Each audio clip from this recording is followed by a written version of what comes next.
ان الحمد لله نحمده ونستعينه ونستغفره ونعوذ بالله من شرور انفسنا ومن سيئات اعمالنا من يهده الله فلا مضل له ومن يضلله فلا هادي له واشهد ان لا اله الا الله وحده لا شريك له واشهد ان محمدا عبده ورسوله اما بعد فان خير الحديث كتاب الله وخير الهدي هدي محمد صلى الله عليه وسلم وشر الأمور محدثاتها وكل محدثة بدعة وكل بدعة ضلالة وكل ضلالة في النار. أعوذ بالله السميع العليم من الشيطان الرجيم من همزه ونفخه ونفثه. بسم الله الرحمن الرحيم.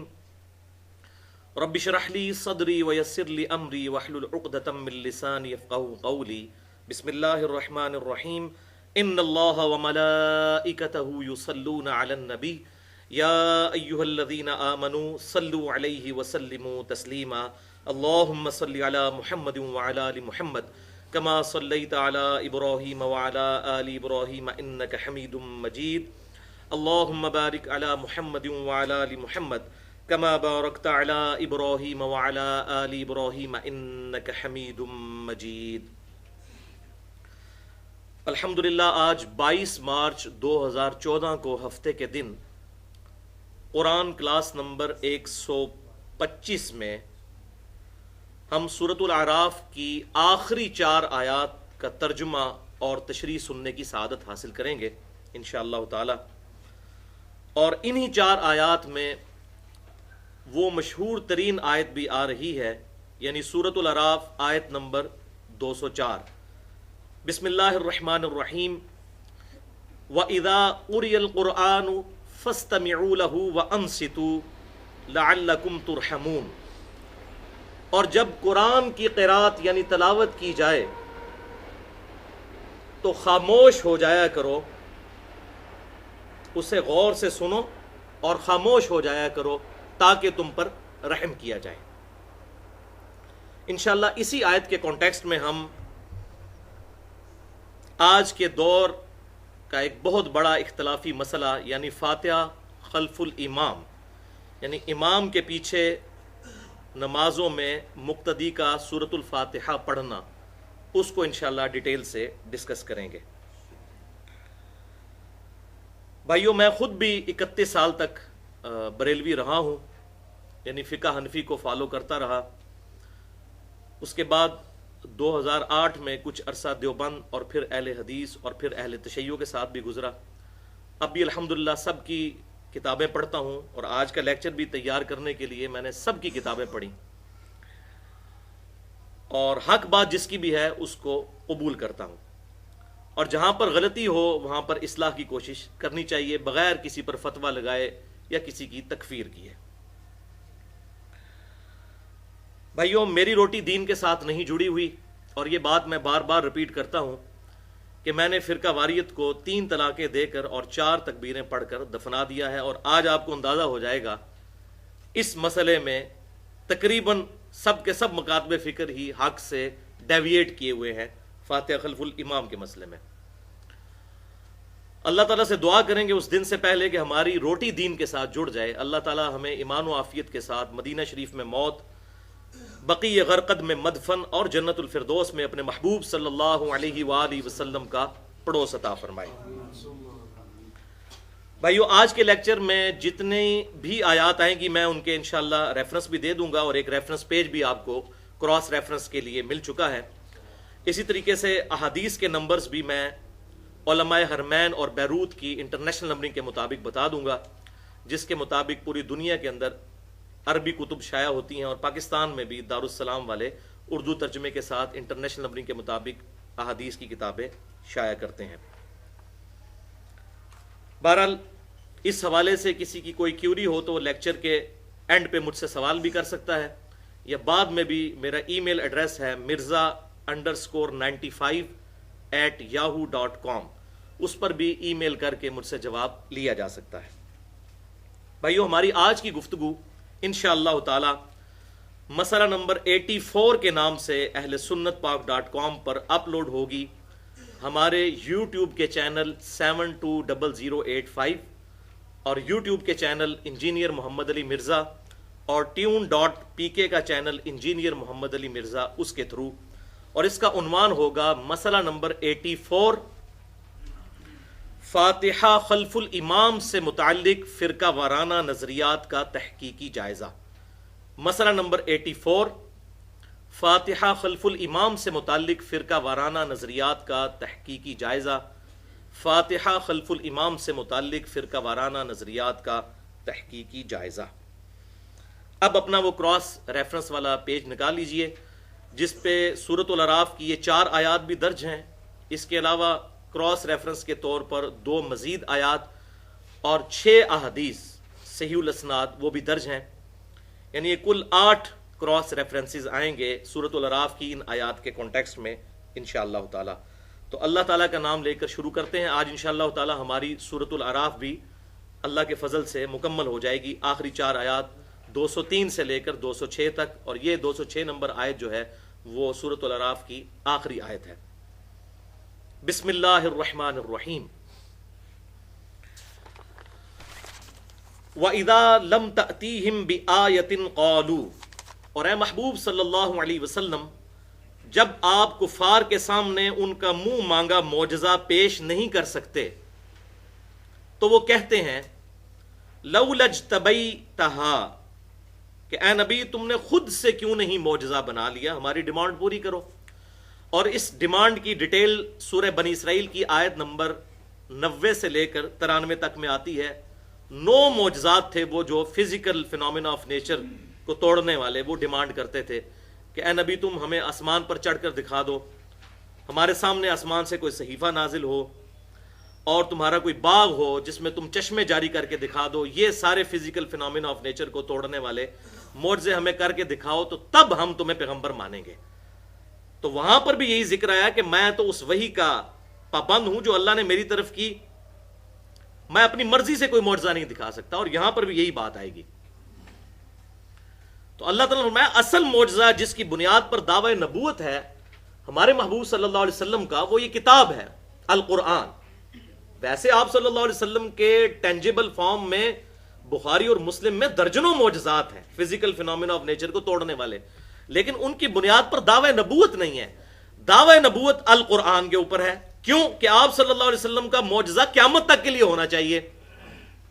عیسیٰ علیہ السلام مردوں کو زندہ کرتے تھے، موسیٰ علیہ السلام لاٹھی کو پھینکتے تھے وہ اژدہا بن جاتی تھی. آج ہم اس معجزے کو پروف تو نہیں کر سکتے، لیکن الحمدللہ اس معجزے کو القرآن کو آج جدید دور میں سائنٹیفک فیلڈ کے ذریعے جو ہمیں جدید تحقیقات پتہ چلی ہیں اس کی روشنی میں پروف کیا جا سکتا ہے.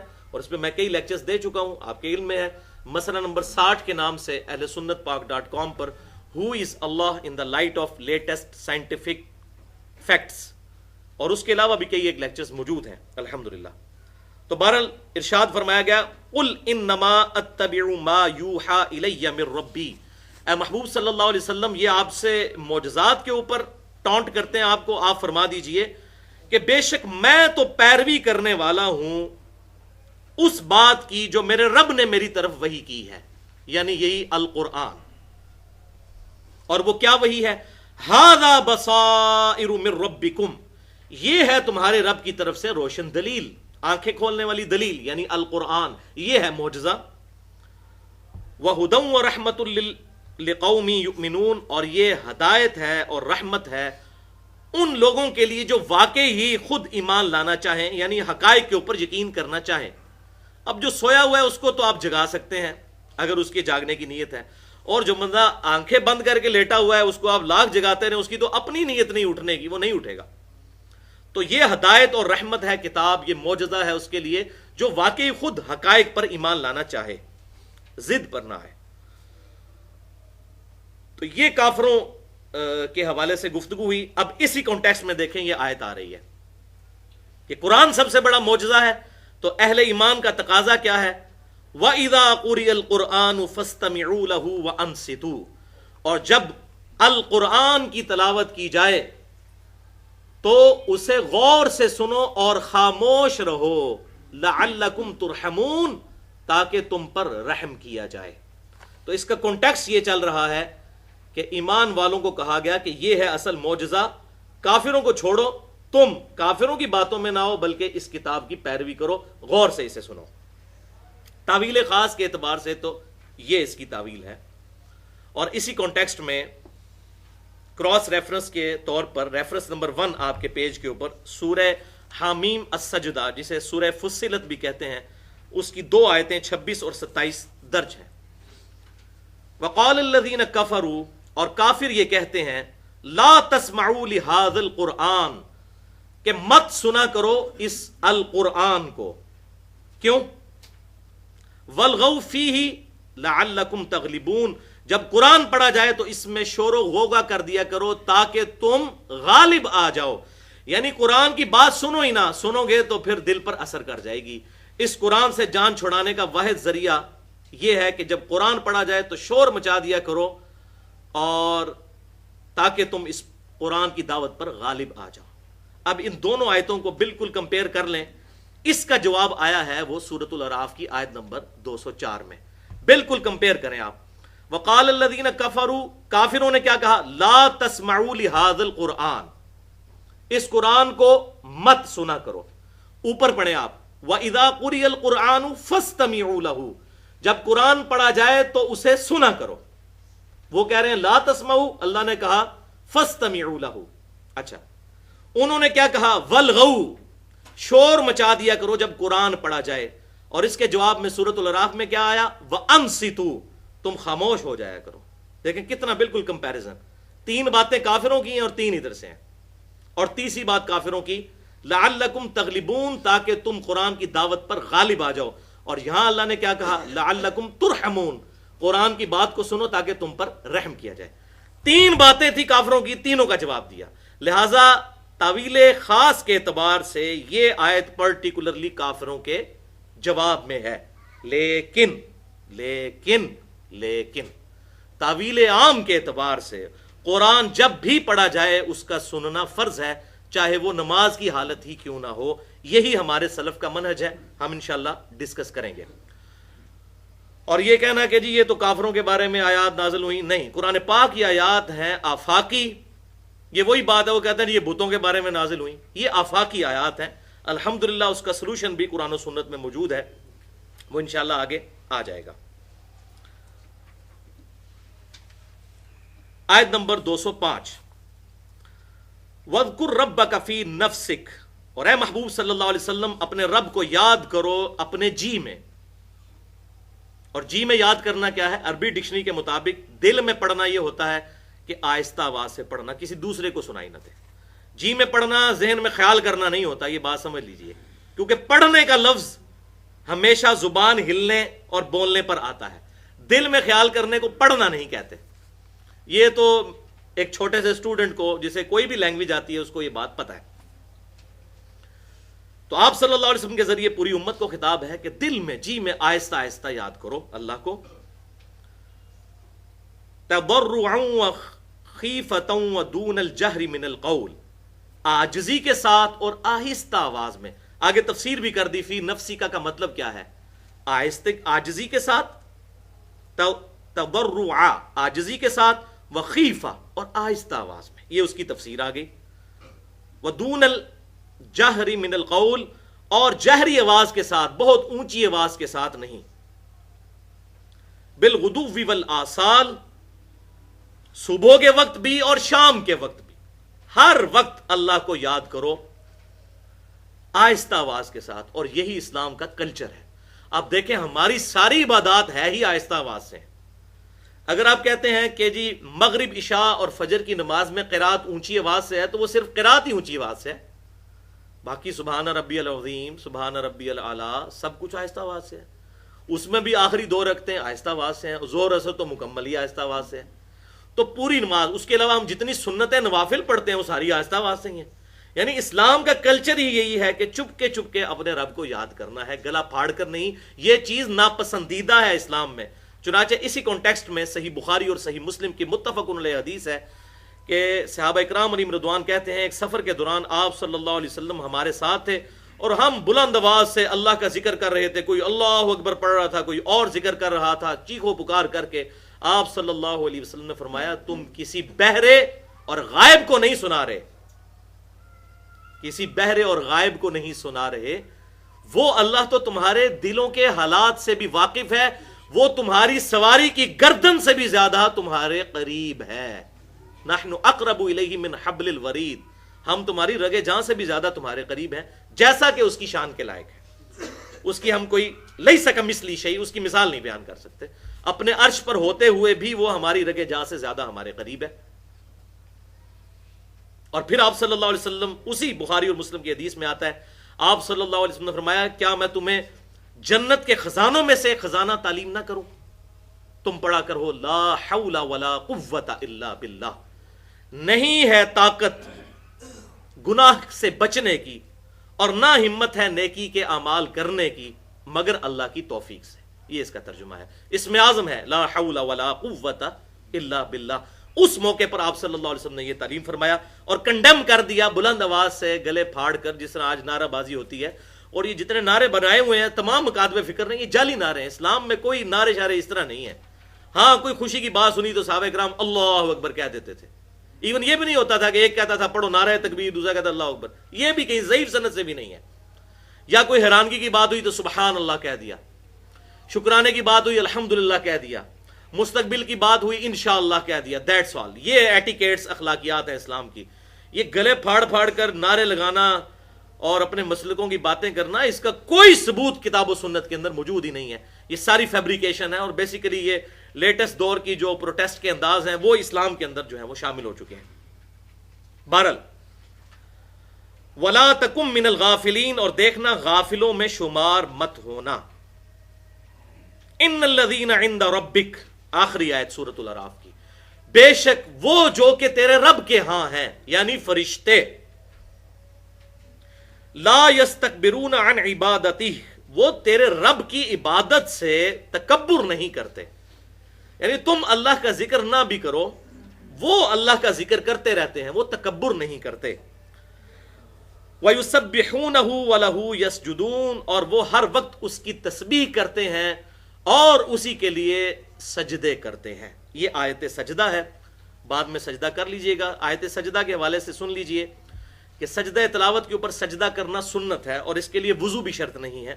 صحیح بخاری میں موجود ہے، عبداللہ بن عمر رضی اللہ تعالیٰ عنہ جب قرآن پڑھ رہے ہوتے تھے تو بغیر وضو کے ہی سواری کے اوپر، نہ استقبال قبلہ ضروری ہے، نوافل کے لیے بھی استقبال قبلہ نہیں ہے، تو ویسے ہی سجدہ ہے تلاوت کا۔ اسی طریقے سجدہ شکر، جس طرح یہ ہماری کرکٹ ٹیمیں کبھی حادثاتاً جیت جائیں تو وہ پھر سجدہ کرتے ہیں، تو اس لیے وضو کی بھی اور قبلے کی بھی استقبال کی ضرورت نہیں ہوتی سجدہ شکر کے لیے یا سجدہ تلاوت کے لیے۔ ایون سواری پہ بیٹھے ہوئے بس صرف اس طرح سر جھکا دیا، یہ بھی سجدے کے ایکویلنٹ شمار ہوگا۔ اور اس حوالے سے جو جامعہ ترمذی اور سنن ابی داؤد اور سنن نسائی کے اندر دعا آتی ہے، سجدہ وجہ للذی خلقہ، اور آگے چلتی ہے دعا، یہ بھی ضعیف روایت ہے، منقطع روایت ہے، اس میں مجہول راوی ہے۔ صحیح بات یہی ہے کہ سجدہ تلاوت میں بھی اور سجدہ شکر میں بھی آپ نے وہی تسبیحات پڑھنی ہے جو نماز کی تسبیحات ہیں، سبحان ربی الاعلی یا سبحانک اللہم ربنا وبحمدک اللہم اغفر لی، اس طرح کی جتنی آتی ہیں تسبیحات وہ آپ پڑھ سکتے ہیں، سبوح قدوس رب الملائکۃ والروح، تو وہ سجدہ تلاوت بعد میں کر لیجئے گا۔ تو یہ الحمدللہ ہماری آیات مکمل ہوئی، سورۃ الاعراف مکمل ہوئی۔ یہاں پر ایک بات آئی کہ فرشتے جو ہیں وہ ہر وقت اللہ کی تسبیح کرتے ہیں، وہ صحیح بخاری اور صحیح مسلم کے اندر موجود ہے کہ فرشتوں کی تسبیحات ہیں سبحان اللہ وبحمدہ سبحان اللہ العظیم، یہ ہے تسبیحات فرشتوں کی۔ اور اس حوالے سے کئی ایک اس کے فضائل موجود ہیں، وہ ہمارا بلو کارڈ اگر آپ ڈاؤن لوڈ کر لیں اہل سنت پاک.com سے، صبح و شام کے اذکار، سنت اذکار، اس پہ اس کی فضیلت بھی لکھی ہوئی ہے۔ اب وہی آیت جس کے جواب میں سورۃ الاعراف کی وہ آیت نازل ہوئی، وقال الذین کفروا لا تسمعوا لهذا القرآن والغوا فیہ لعلکم تغلبون، اور کافر کہتے ہیں کہ جب قرآن پڑھا جائے تو مت سنا کرو قرآن کو اور شور مچا دیا کرو تاکہ تم غالب آ جاؤ۔ اور اس کے ساتھ ہی اگلی آیت ہے سورہ فصلت کی، حامیم سجدہ کی۔ اب اللہ تعالیٰ کا غضب دیکھیں، فَلَنُذِيقَنَّ الَّذِينَ كَفَرُوا عَذَابًا شَدِيدًا، پس ہم ضرور ان کافروں کو شدید عذاب کا مزہ چکھائیں گے. انہوں نے کہا کہ قرآن کو نہ سنو. ہماری سب سے بڑی حجت اس روئے ارض پہ اس قرآن کا جو دشمن ہو جائے ہم ان کو ضرور عذاب شدید کا مزہ چکھائیں گے. وَلَنَجْزِيَنَّهُمْ أَسْوَأَ الَّذِي كَانُوا يَعْمَلُونَ, اور ہم انہیں انتہائی برا بدلہ دیں گے ان کے اعمال کا. اور اگلی آیات میں آتا ہے کہ ان کو دوزخ پہ پھر ہم ڈالیں گے اور آگ پر بھونیں گے. وَلِعَوْذُ بِاللَّهِ تَعَالَى. بہرحال تعویل عام کے اعتبار سے واقعی اس کے جواب میں جو آیت نازل ہوئی وَإِذَا قُرِئَ الْقُرْآنُ فَاسْتَمِعُوا لَهُ وَأَنصِتُوا لَعَلَّكُمْ تُرْحَمُونَ, کہ جب قرآن پڑھا جائے تو اس کو غور سے سنا کرو اور خاموشی اختیار کرو تاکہ تم پر رحم کیا جائے. تعویل عام کے اعتبار سے یہ ہر موقع کے لیے آیت ویلڈ ہے, چاہے نماز ہو یا نماز کے علاوہ. اب انشاءاللہ تعالی ہم فاتحہ خلف الامام کے حوالے سے اپنی گفتگو شروع کرتے ہیں. تو یہ کراس ریفرنس نمبر جو 2 ہے سورۃ الحجر آیت نمبر 87. بسم اللہ الرحمن الرحیم. وَلَقَدْ آتَيْنَاكَ سَبْعًا مِّنَ الْمَثَانِي وَالْقُرْآنِ الْعَظِيمِ, اور اے محبوب صلی اللہ علیہ وسلم بے شک ہم نے آپ کو 7 آیات بار بار دہرائی جانے والی 7 آیات اور قرآن عظیم عطا فرمایا. وہ 7 آیات کون سی ہیں؟ وہ بخاری اور مسلم کے اندر موجود ہے. اور آپ حیران ہوں گے کہ واحد سورت ہے سورۃ الفاتحہ کہ جس کی فضیلت قرآن میں آئی ہے اور کسی سورت کی فضیلت قرآن میں نہیں آئی. یہ کتنی بڑی بات ہے. اور آپ احادیث میں سنیں گے تو واقعی پھر کلیئر ہو جائے گا کہ یہ سورت کتنی امپورٹنٹ سورت ہے کہ پوری نماز اس سورت کو کہا گیا, سورۃ العظم من القرآن کہا گیا. اور وہی آپ کا ریفرنس ہے 3.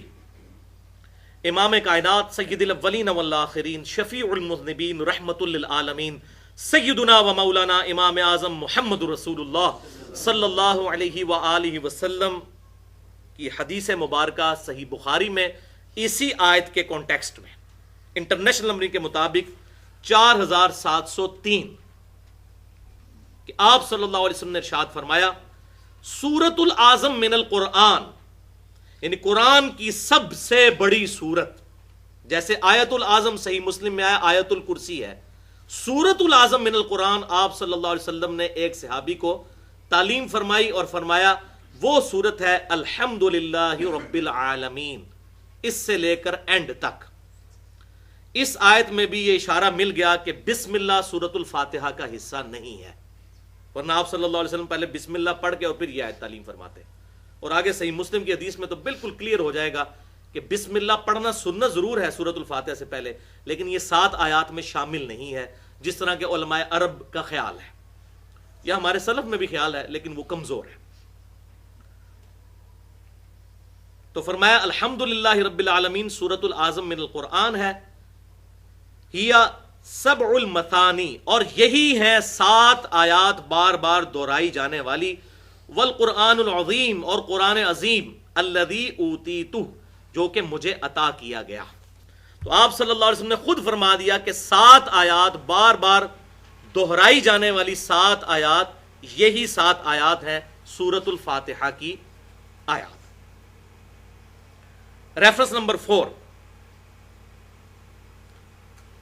یہ بھی صحیح بخاری میں انٹرنیشنل نمبر کے مطابق 4704 نمبر حدیث ہے کہ امام کائنات صلی اللہ علیہ وسلم نے ارشاد فرمایا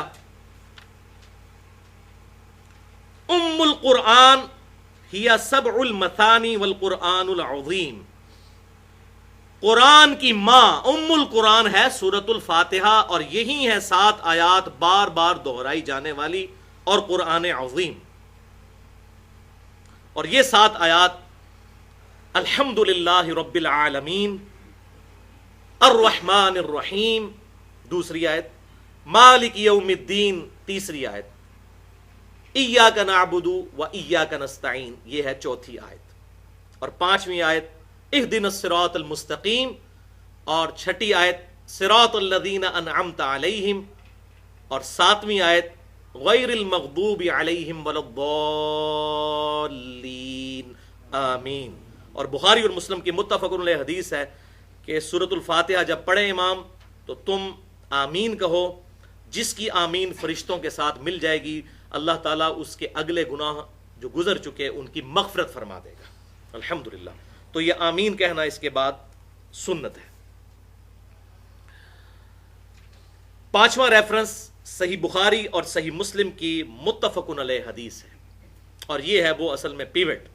صحیح بخاری میں انٹرنیشنل نمبرنگ کے مطابق 756 نمبر اور صحیح مسلم میں 874 نمبر۔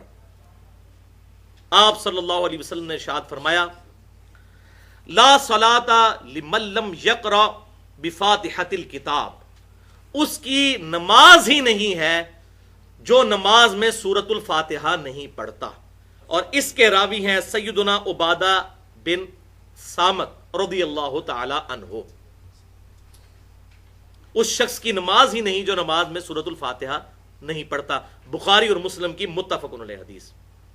ریفرنس نمبر 6 پہ صحیح مسلم کی حدیث ہے 876 نمبر، اس میں الفاظ ہیں لا صلاۃ لمن لم یقرأ بأم القرآن، اس کی نماز ہی نہیں جو نماز میں ام القرآن، قرآن کی ماں یعنی سورۃ الفاتحہ کو نہ پڑھے۔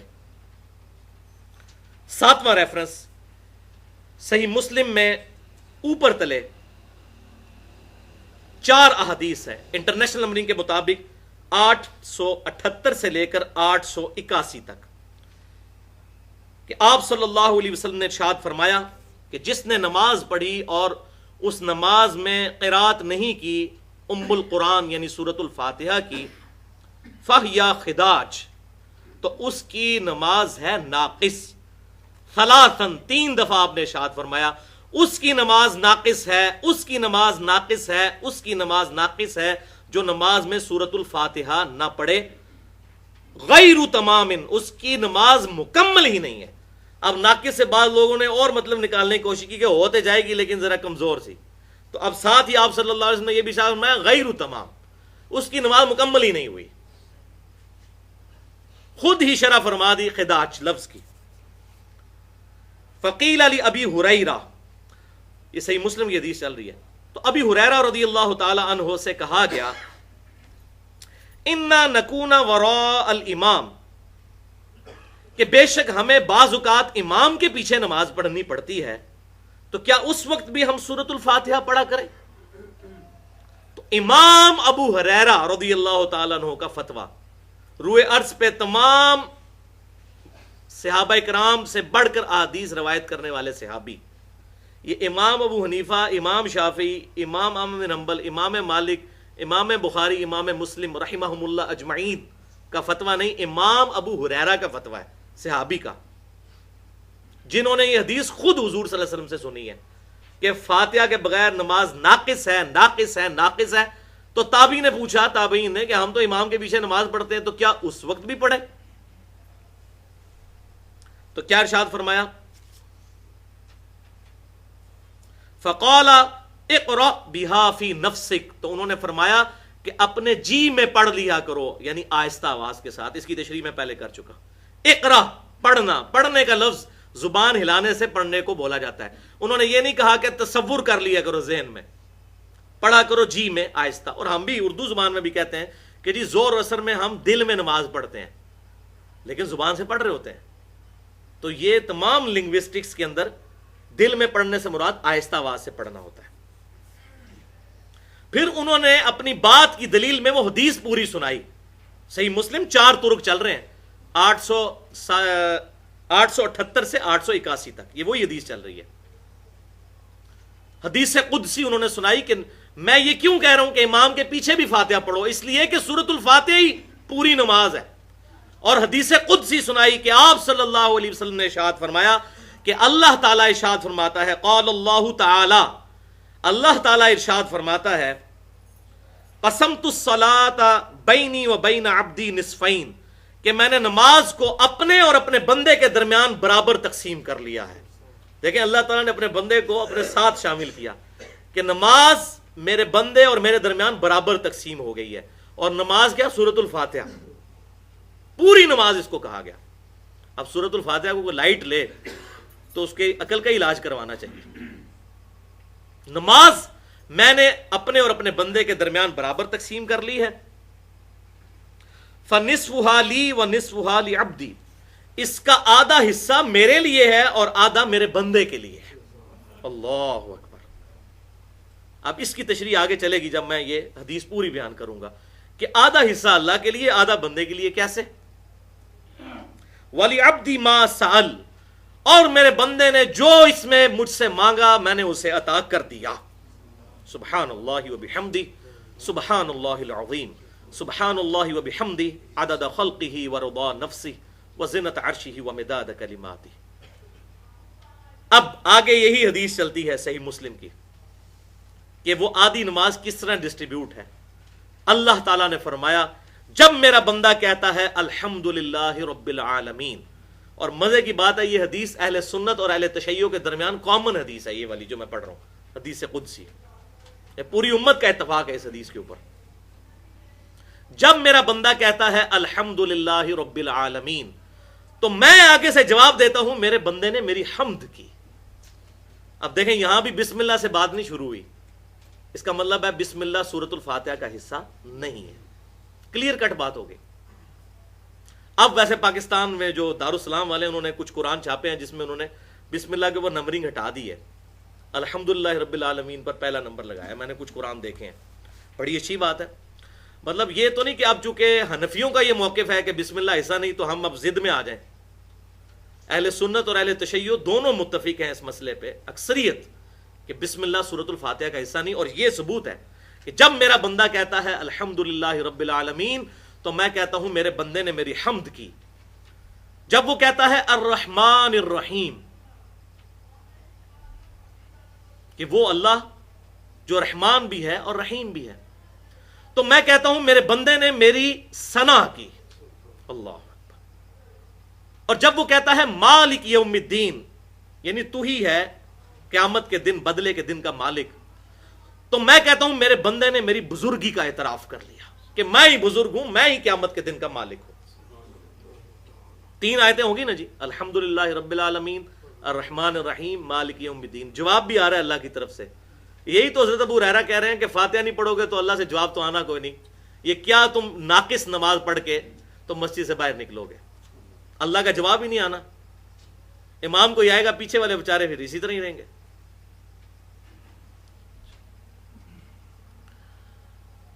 الحمدللہ رب العالمین الرحمن الرحیم مالک یوم الدین. پھر جب میرا بندہ کہتا ہے ایاک نعبد و ایاک نستعین، اے اللہ ہم صرف تیری ہی عبادت کرتے ہیں اور تیری ہی عبادت کریں گے، اور صرف تجھی سے غائب میں مدد مانگتے ہیں، یعنی دعا کرتے ہیں اور تجھی سے دعا کریں گے. تو یہ میرے اور میرے بندے کے درمیان کامن بانڈ ہے. پس میرے بندے نے جو مانگا میں نے اسے عطا کر دیا. تو یہ چوتھی آیت ہو گئی کامن، یعنی یہ انٹرلاک ہے، 3 آیتیں ادھر اور 3 ادھر، ان کو جوڑنے والا. اور اس کو بھی آپ توڑیں تو 2 بنتی ہیں. ایاک نعبد، اے اللہ ہم عبادت تیری کرتے ہیں، اور اس کے بعد ساتھ ہی دعا مانگ لی کہ اے اللہ تجھ سے مدد مانگتے ہیں، تو کرم فرما ہم پر. تو یہ اللہ تعالیٰ کیا فرماتا ہے اس کے ساتھ کہ میں نے اپنے بندے کو جو اس نے مانگا عطا کیا. یعنی ایاک نستعین کے جواب میں اللہ تعالیٰ اس کی دعا قبول کرتا ہے. تو ایاک نعبد یہ آدھی پوری ہو جاتی ہے یہاں پر، جو کہا گیا کہ یہ میرے بندے اور میرے درمیان کامن ہے. یعنی اس کا آدھا حصہ ایاک نعبد یہ میری تعریف ہے، وَإِيَّاكَ نَسْتَعِينُ مجھ سے سوال کیا گیا ہے، تو میں نے اپنے بندے کو عطا کر دیا. اسی میں الفاظ ہے.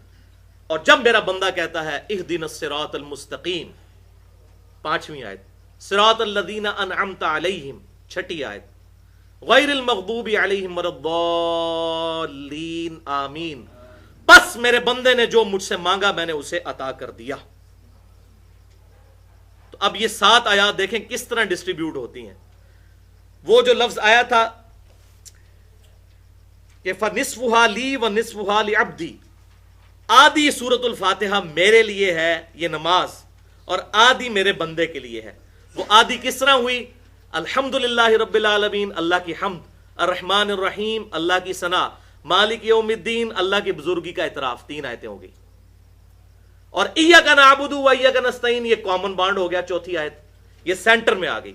اور اس کے بھی 2 حصے ہو جائیں گے. ایاک نعبد وہ اللہ کی تعریف، اے اللہ ہم تیری عبادت کرتے ہیں، اور دوسرا حصہ ایاک نستعین، اے اللہ تو ہماری دعا قبول کر، تجھ سے ہی دعا کرتے ہیں۔ وہ بندے نے مانگا، سوال کیا نا، وہ ایاک نستعین، یہ سوال ہے، اے اللہ ہم تجھ سے مدد مانگتے ہیں، بس میرے بندے نے جو مانگا میں نے اسے عطا کیا۔ اور اگلی تینوں آیات، اہدنا الصراط المستقیم، اے اللہ ہمیں سیدھا راستہ دکھا، دعا، صراط الذین انعمت علیہم، راستہ ان لوگوں کا جن پر تیرا انعام ہوا، یعنی جو نبیوں کے طریقے پر چلے ان لوگوں کے طریقے پر چلا۔ لیکن راستہ کہا ہے، راستے نہیں، کہتے ہیں سارے بزرگوں کے راستے حق ہیں، راستہ ہمیشہ واحد ہے، صراط الذین انعمت علیہم، راستہ ان لوگوں کا، بزرگوں کے راستے نہیں، راستہ ایک جس پہ چل کر لوگ انعام یافتہ قرار پائے، چاہے وہ صحابہ ہوں، تابعین ہوں، تبع تابعین ہوں، بعد کے لوگ ہوں، راستہ ایک ہی ہے، امام کائنات صلی اللہ علیہ وسلم کا راستہ۔ تو اس میں امپلائڈ ہے کہ ہمیں محبوب صلی اللہ علیہ وسلم کے راستے پر چلا، جس راستے پر چل کر تیرے لوگ انعام یافتہ قرار پائے۔ غیر المغضوب علیہم ولا الضالین، آمین۔ اور ان لوگوں کے راستے پر نہ چلانا جن پر تیرا غضب ہوا اور جو گمراہ ہیں۔ تو طویل خاص کے اعتبار سے یہ مغضوب علیہم جو لوگ ہیں یہ یہودی ہیں، اور ولا الضالین گمراہ جو ہیں نصارہ ہیں، لیکن طویل عام کے اعتبار سے جو بھی اس قسم کی حرکتیں کرتا ہے وہ اسی کیٹیگری میں فال کر جائے گا۔ تو یہ بھی 3 آیات ہو گئیں، اہدنا الصراط المستقیم، صراط الذین انعمت علیہم، غیر المغضوب علیہم ولا الضالین، آمین۔ تو لہٰذا یہ بالکل کلیئر ہو گیا کہ سورۃ الفاتحہ کی 7 آیات الحمد سے لے کر ولا الضالین تک ہیں۔ بسم اللہ الرحمن الرحیم اس کا حصہ نہیں، لیکن بسم اللہ الرحمن الرحیم ہر دفعہ سورۃ الفاتحہ سے پہلے پڑھنا سنت ہے، چھوڑنا بھی نہیں اس کو۔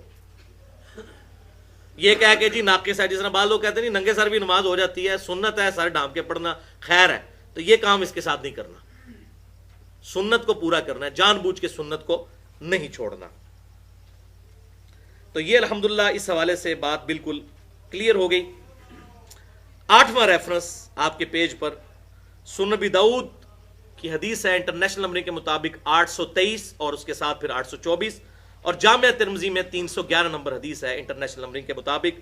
عبادہ بن صامت رضی اللہ تعالیٰ عنہ سے روایت ہے، یہ وہی صحابی ہیں جن سے بخاری اور مسلم میں وہ حدیث ہم پہلے پڑھ چکے، لا صلاۃ لمن لم یقرأ بفاتحۃ الکتاب، کہ اس کی نماز نہیں ہوتی جو نماز میں سورۃ الفاتحہ نہیں پڑھتا۔ اب وہی صحابی ایک اور حدیث بیان کر رہے ہیں، اور حدیث کا سب سے بہتر فہم وہی ہوتا ہے جو صحابی خود بیان کرے اپنی حدیث کا۔ تو وہ آپ فہم سن لیجئے، حوالہ میں نے بتا دیا، سنن ابی داؤد 823 اور 824، اور جامعہ ترمذی 311، اور سنن نسائی کے اندر بھی یہ حدیث موجود ہے، کہ وہ کہتے ہیں کہ ایک دفعہ فجر کی نماز میں ہم آپ صلی اللہ علیہ وسلم کے پیچھے نماز پڑھ رہے تھے، تو نماز سے فارغ ہونے کے بعد آپ صلی اللہ علیہ وسلم ہماری طرف متوجہ ہوئے فجر کی نماز میں، یعنی کہ جہری نماز۔ 2 قسم کی نمازیں ہیں نا، جہری جس میں امام قرات اونچی کرتا ہے، جہری نمازیں 3 ہیں، صلاۃ المغرب، صلاۃ العشاء اور صلاۃ الفجر، اور سری جس میں آہستہ آواز سے امام قرات کرتا ہے وہ 2 ہیں، صلاۃ الظہر اور صلاۃ العصر۔ تو کہتے ہیں فجر کی نماز تھی جس میں جہری آواز کے ساتھ قرات کی جاتی ہے، تو آپ صلی اللہ علیہ وسلم کے پیچھے ہم قرات کرتے جا رہے تھے۔ اور قرات کیوں کرتے تھے؟ یہ بخاری اور مسلم میں بھی کتنی حدیثیں ملتی ہیں کہ اس وقت قرآن پاک ریٹن فارم میں سب کے پاس موجود نہیں تھا۔ آپ صلی اللہ علیہ وسلم جب قرآن تلاوت کرتے تھے نا تو صحابہ کرام پھر ساتھ ساتھ پڑھتے تھے تاکہ ہمیں بھی وہ آیتیں یاد ہو جائیں۔ اب تو الحمدللہ ہر گھر میں ہمارے پاس مصحف موجود ہے، اس وقت تو یہ بات نہیں تھی۔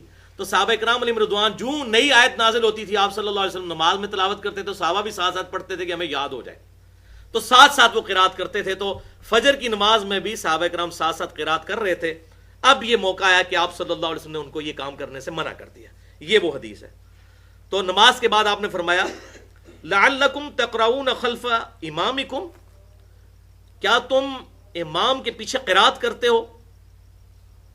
یعنی آپ صلی اللہ علیہ وسلم نے فرمایا کہ مجھے لگا کہ مجھ سے کوئی نماز چھین رہا ہے، یعنی میری توجہ بٹ رہی تھی کیونکہ وہ اونچی آواز سے تھوڑی سی قرات کر رہے تھے، تو ظاہر پڑھنے والے کو پھر مغالطہ لگ جاتا ہے۔ تو فرمایا تم اپنے امام کے پیچھے قرات کرتے ہو؟ قلنا نعم ھذا یا رسول اللہ صلی اللہ علیہ وسلم، انہوں نے کہا ہاں ایسا ہی ہے اللہ کے رسول صلی اللہ علیہ وسلم، ہم کرتے ہیں۔ تو آپ صلی اللہ علیہ وسلم نے فرمایا قال لا تفعلوا الا بفاتحۃ الکتاب، کہ یہ قرات امام کے پیچھے مت کیا کرو مگر سورۃ الفاتحہ پڑھا کرو۔ کیوں؟ فَإِنَّهُ لَا صَلَاةَ لِمَن لَّمْ يَقْرَأْ بِهَا، کیونکہ بے شک اس کی نماز ہی نہیں ہوتی جو نماز میں سورۃ الفاتحہ نہیں پڑھتا۔ اب اس کے بعد کیا گنجائش رہ گئی کہ امام کے پیچھے قرات مت کرو سوائے سورۃ الفاتحہ کے، فاتحہ کے بغیر نماز نہیں ہونی، وہ قرات کر سکتے ہو امام کے پیچھے، لیکن اس کا موقع کیا ہے وہ آگے آ جائے گا۔ یہ نہیں ہے کہ امام بھی پڑھ رہا ہے تو آپ بھی ساتھ ساتھ پڑھیں، اس طرح نہیں۔ اور وہ ہے ریفرنس نمبر 9۔ اچھا، اسی میں یہ 823 حدیث تھی سنن ابی داؤد کی۔ 824 نمبر حدیث یہ ہے کہ وہی عبادہ بن صامت رضی اللہ تعالیٰ عنہ نبی صلی اللہ علیہ وسلم کی وفات کے بعد کسی تابعی کے پیچھے نماز پڑھ رہے تھے، اور ایک تابعی ہیں نافع، وہ کہتے ہیں کہ میں نے عبادہ بن صامت رضی اللہ تعالیٰ عنہ کے ساتھ نماز پڑھی تو میرے ساتھ کھڑے تھے، سنن ابی داؤد 824 نمبر۔ تو مجھے محسوس ہوا کہ انہوں نے امام کے پیچھے سورۃ الفاتحہ پڑھی ہے، ام القرآن، تو میں نے سلام پھیرتے ہی کہا اس صحابی سے، عبادہ بن صامت رضی اللہ تعالیٰ عنہ سے، کہ کیا آپ نے امام کے پیچھے سورۃ الفاتحہ پڑھی ہے، ام القرآن پڑھی ہے؟ تو انہوں نے کہا ہاں میں نے پڑھی ہے۔ تو انہوں نے کہا کیوں؟ انہوں نے کہا میں تنوں دسنا میں کیوں پڑھی ہے، جڑی آیت مولوی نوں نہیں سمجھ آندی۔ انہوں نے کہا میں بتاتا ہوں کیوں میں نے پڑھی۔ پھر انہوں نے 823 نمبر حدیث جو سنن ابی داؤد اور جامعہ ترمذی کی 311، وہ پورا واقعہ انہوں نے سنایا یہ حضور کی وفات کے بعد۔ اور صحابی یہی ہیں اس حدیث کے راوی جو بخاری اور مسلم میں بھی ہے کہ فاتحہ کے بغیر نماز نہیں ہوتی۔ وہ صحابی نے کہا کہ بھائی میں نے اس لیے نماز، اور یہاں بھی فجر کی نماز ہی تھی، وہ تابعی کہتے ہیں میں نے ساتھ پڑھی فجر کی نماز، جہری نماز۔ تو انہوں نے کہا بھائی بات یہ ہے کہ ہم نبی صلی اللہ علیہ وسلم کے پیچھے بھی فجر کی نماز میں قرات کر رہے تھے، فاتحہ بھی اور ساتھ ساتھ پڑھ رہے تھے، تو آپ صلی اللہ علیہ وسلم نے ہمیں منع فرما دیا، لیکن کہا کہ فاتحہ ضرور پڑھنی ہے کیونکہ فاتحہ کے بغیر نماز نہیں ہوتی۔ اور وہی بات انہوں نے یہاں پر ریپیٹ کی، الحمدللہ۔ اور بلکہ سنن ابن ماجہ میں انٹرنیشنل نمبرنگ کے مطابق 843 نمبر حدیث ہے کہ جابر بن عبداللہ رضی اللہ تعالی عنہما ظہر اور عصر کی نمازوں میں امام کے پیچھے سورۃ الفاتحہ کے ساتھ سورت بھی ملایا کرتے تھے، اور وہ کہتے ہیں کہ ہم نبی صلی اللہ علیہ وسلم کے پیچھے سورۃ الفاتحہ کے ساتھ سورت بھی ملایا کرتے تھے ظہر اور عصر کی نماز کے اندر، کیونکہ اب بہانا ہی کوئی نہیں نا، امام کی قرات تو سننی کوئی نہیں ہے، تو فاتحہ تو پڑھنی ساتھ سورت بھی ملاتے تھے، اور آخری 2 رکعتوں میں ہم صرف سورۃ الفاتحہ پڑھ لیا کرتے تھے۔ اور یہ بہانے تو ویسے بنائے ہوئے ہیں کہ جی وہ قرآن ہم سن رہے ہوتے ہیں، ورنہ مغرب کی آخری رکعت میں، عشاء کی آخری 2 رکعتوں میں، اس میں تو امام آہستہ آواز سے پڑھ رہا ہوتا ہے، اس وقت بھی نہیں سورۃ الفاتحہ پڑھتے۔ وہ میں آگے بتاتا ہوں کہ کیا کچھ کرتے ہیں یہ لوگ، والعیاذ باللہ تعالی۔ تو اسی حدیث یہ جو ہم نے سیدنا عبادہ ابن صامت رضی اللہ تعالیٰ عنہ کی سنی، اسی پر امام ترمذی کے کامنٹس ہیں حدیث نمبر 311 کے کانٹیکسٹ میں، کہ اکثر صحابہ اکرام علیہم رضوان اور تابعین اور پوری امت کے علماء، چاہے وہ امام مالک ہوں، امام شافعی ہوں، امام احمد بن حنبل ہوں، عبداللہ ابن مبارک، ایک ایک امام کا نام لے کر انہوں نے کہا سوائے اہل کوفہ کے، یعنی وہی نجدیوں کے علاوہ، کوفیوں کے علاوہ، سب کے سب لوگ امام کے پیچھے سورۃ الفاتحہ پڑھا کرتے تھے، لیکن کب پڑھتے تھے وہ اب ڈیٹیل آ رہی ہے، وہ آپ کے پیج کے اوپر ہے، ریفرنس 9۔ جز القراء امام بخاری کی کتاب ہے، جیسے امام بخاری نے جز رفع الیدین پوری کتاب لکھی ہے نا، جز حدیث کی اس کتاب کو کہتے ہیں جو کسی ایک ٹاپک پر لکھی جائے۔ جز رفع الیدین لکھی، جو میں نے مسئلہ نمبر 70B ریکارڈ کروایا ہے، رفع الیدین سے متعلق فرقہ وارانہ نظریات کا تحقیقی جائزہ، اس میں اس پوری کتاب کا تعارف ہے۔ تو امام بخاری نے ایک جز القراء بھی لکھی ہے، اس کے اندر انٹرنیشنل نمبرنگ کے مطابق 274 نمبر یہ حدیث موقوف ہے، سیدنا ابو ہریرہ رضی اللہ تعالیٰ عنہ کا قول، آپ کے پیج پر ریفرنس 9۔ للامام سکتتان، امام کے لیے ہوتے ہیں 2 سکتے، امام 2 سکتے کرتا ہے تلاوت کرتے ہوئے، ایک سورۃ الفاتحہ سے پہلے اور دوسرا رکوع میں جانے سے پہلے، یعنی قرات کرنے کے بعد امام کے ہوتے ہیں 2 سکتے۔ فَاغْتَنِمُوا الْقِرَاءَةَ فِيهِمَا، تو تم غنیمت سمجھو ان 2 سکتوں میں قرات کرنے کو، بفاتحۃ الکتاب، سورۃ الفاتحہ کی تلاوت کو، ان 2 خاموشیوں میں جو امام خاموش رہتا ہے، اس ٹائم کو غنیمت سمجھتے ہوئے اس میں سورۃ الفاتحہ پڑھ لیا کرو. یہ امام ابو ہریرہ رضی اللہ تعالیٰ عنہ کا فتویٰ ہے کہ سکتوں میں پڑھنا ہے جب امام خاموش ہوتا ہے. اور یہ سکتے پہلی رکعت میں 2 ہوتے ہیں. وہ صحیح مسلم میں موجود ہے کہ آپ صلی اللہ علیہ وسلم دوسری رکعت جب شروع کرتے تھے تو سکتہ نہیں کرتے تھے, وہ ڈائریکٹ آپ سورۃ الفاتحہ سے شروع کرتے تھے. ہاں, پھر رکوع سے پہلے سکتہ کیا کرتے تھے. اور سکتوں کا بھی ثبوت, پہلا سکتہ تو صحیح بخاری اور صحیح مسلم کی متفق علیہ حدیث ہے. آپ صلی اللہ علیہ وسلم سورۃ الفاتحہ سے پہلے ثنا پڑھا کرتے تھے, اس کا سکتہ کرتے تھے. اور اسی میں صحابہ کرام علیہم رضوان کہتے ہیں کہ آپ صلی اللہ علیہ وسلم کا اتنا سکتہ ہوتا کہ سورۃ الفاتحہ بھی پڑھ لیا کرتے تھے وہ لوگ. تو یہ پہلا سکتہ ہوتا تھا. اور دوسرا سکتہ سنن نبی داؤد میں انٹرنیشنل نمبر کے مطابق 777 نمبر اور سنن ابن ماجہ میں 845 نمبر حدیث ہے کہ آپ صلی اللہ علیہ وسلم رکوع میں جانے سے پہلے قرات کرنے کے بعد ایک لمبا سا سکتہ کیا کرتے تھے. اور اس کا مقصد یہی ہوتا تھا کہ جو لیٹ نماز میں شامل ہوا ہے اس سکتے میں, اس خاموشی کے اندر قرات کر لے. تو یہ بالکل کلیئر ہو گیا. آگے انشاءاللہ یہ مزید کھل کے میں یہ ساری چیزیں بیان کروں گا. ریفرنس نمبر 10, آخری ریفرنس آپ کے پیج کے اوپر. یہ بھی سیدنا ابو ہریرہ رضی اللہ تعالیٰ عنہ کا قول ہے. جز القراء انٹرنیشنل نمبر کے مطابق 132 نمبر حدیث موقوف امام بخاری نے جز القراء کے اندر لی ہے کہ سیدنا ابو ہریرہ رضی اللہ تعالیٰ عنہ نے ارشاد فرمایا لا یجزئک الا ان تدرک الامام قائما قبل ان یرکع. تیرے لیے جائز نہیں ہے کہ تو اپنی رکعت کو شمار کرے یہاں تک کہ تو امام کو رکوع سے پہلے قیام میں نہ پا لے. اب یہ دیکھ لیں کیا فتویٰ آیا ہے. یہ کہتے ہیں جی رکوع میں رکعت مل جاتی ہے. امام ابو ہریرہ کا فتویٰ. یہ کوئی بعد کے اماموں کا نہیں ہو رہا جدھر لوگوں نے اپنی اپنی پارٹیوں کے امام بنائے ہوئے ہیں اور وہ جھگڑا کرتے ہیں.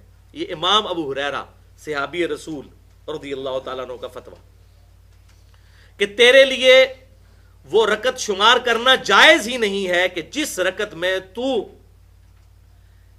امام کو رکوع سے پہلے قیام میں نہ پا لے. اور اس سے اگلی روایت امام بخاری سیدنا ابو سعید خدری کی لے کر آئے انٹرنیشنل نمبرنگ کے مطابق جز القراء کے اندر 133 نمبر کہ ابو سعید خدری رضی اللہ تعالیٰ عنہ کہتے ہیں کہ تیرے لیے یہ جائز ہی نہیں کہ سورۃ الفاتحہ پڑھے بغیر تو رکوع میں شامل ہو. 133 نمبر روایت یہ ہے, یہ جائز ہی نہیں ہے ورنہ وہ رکعت شمار نہیں ہوگی.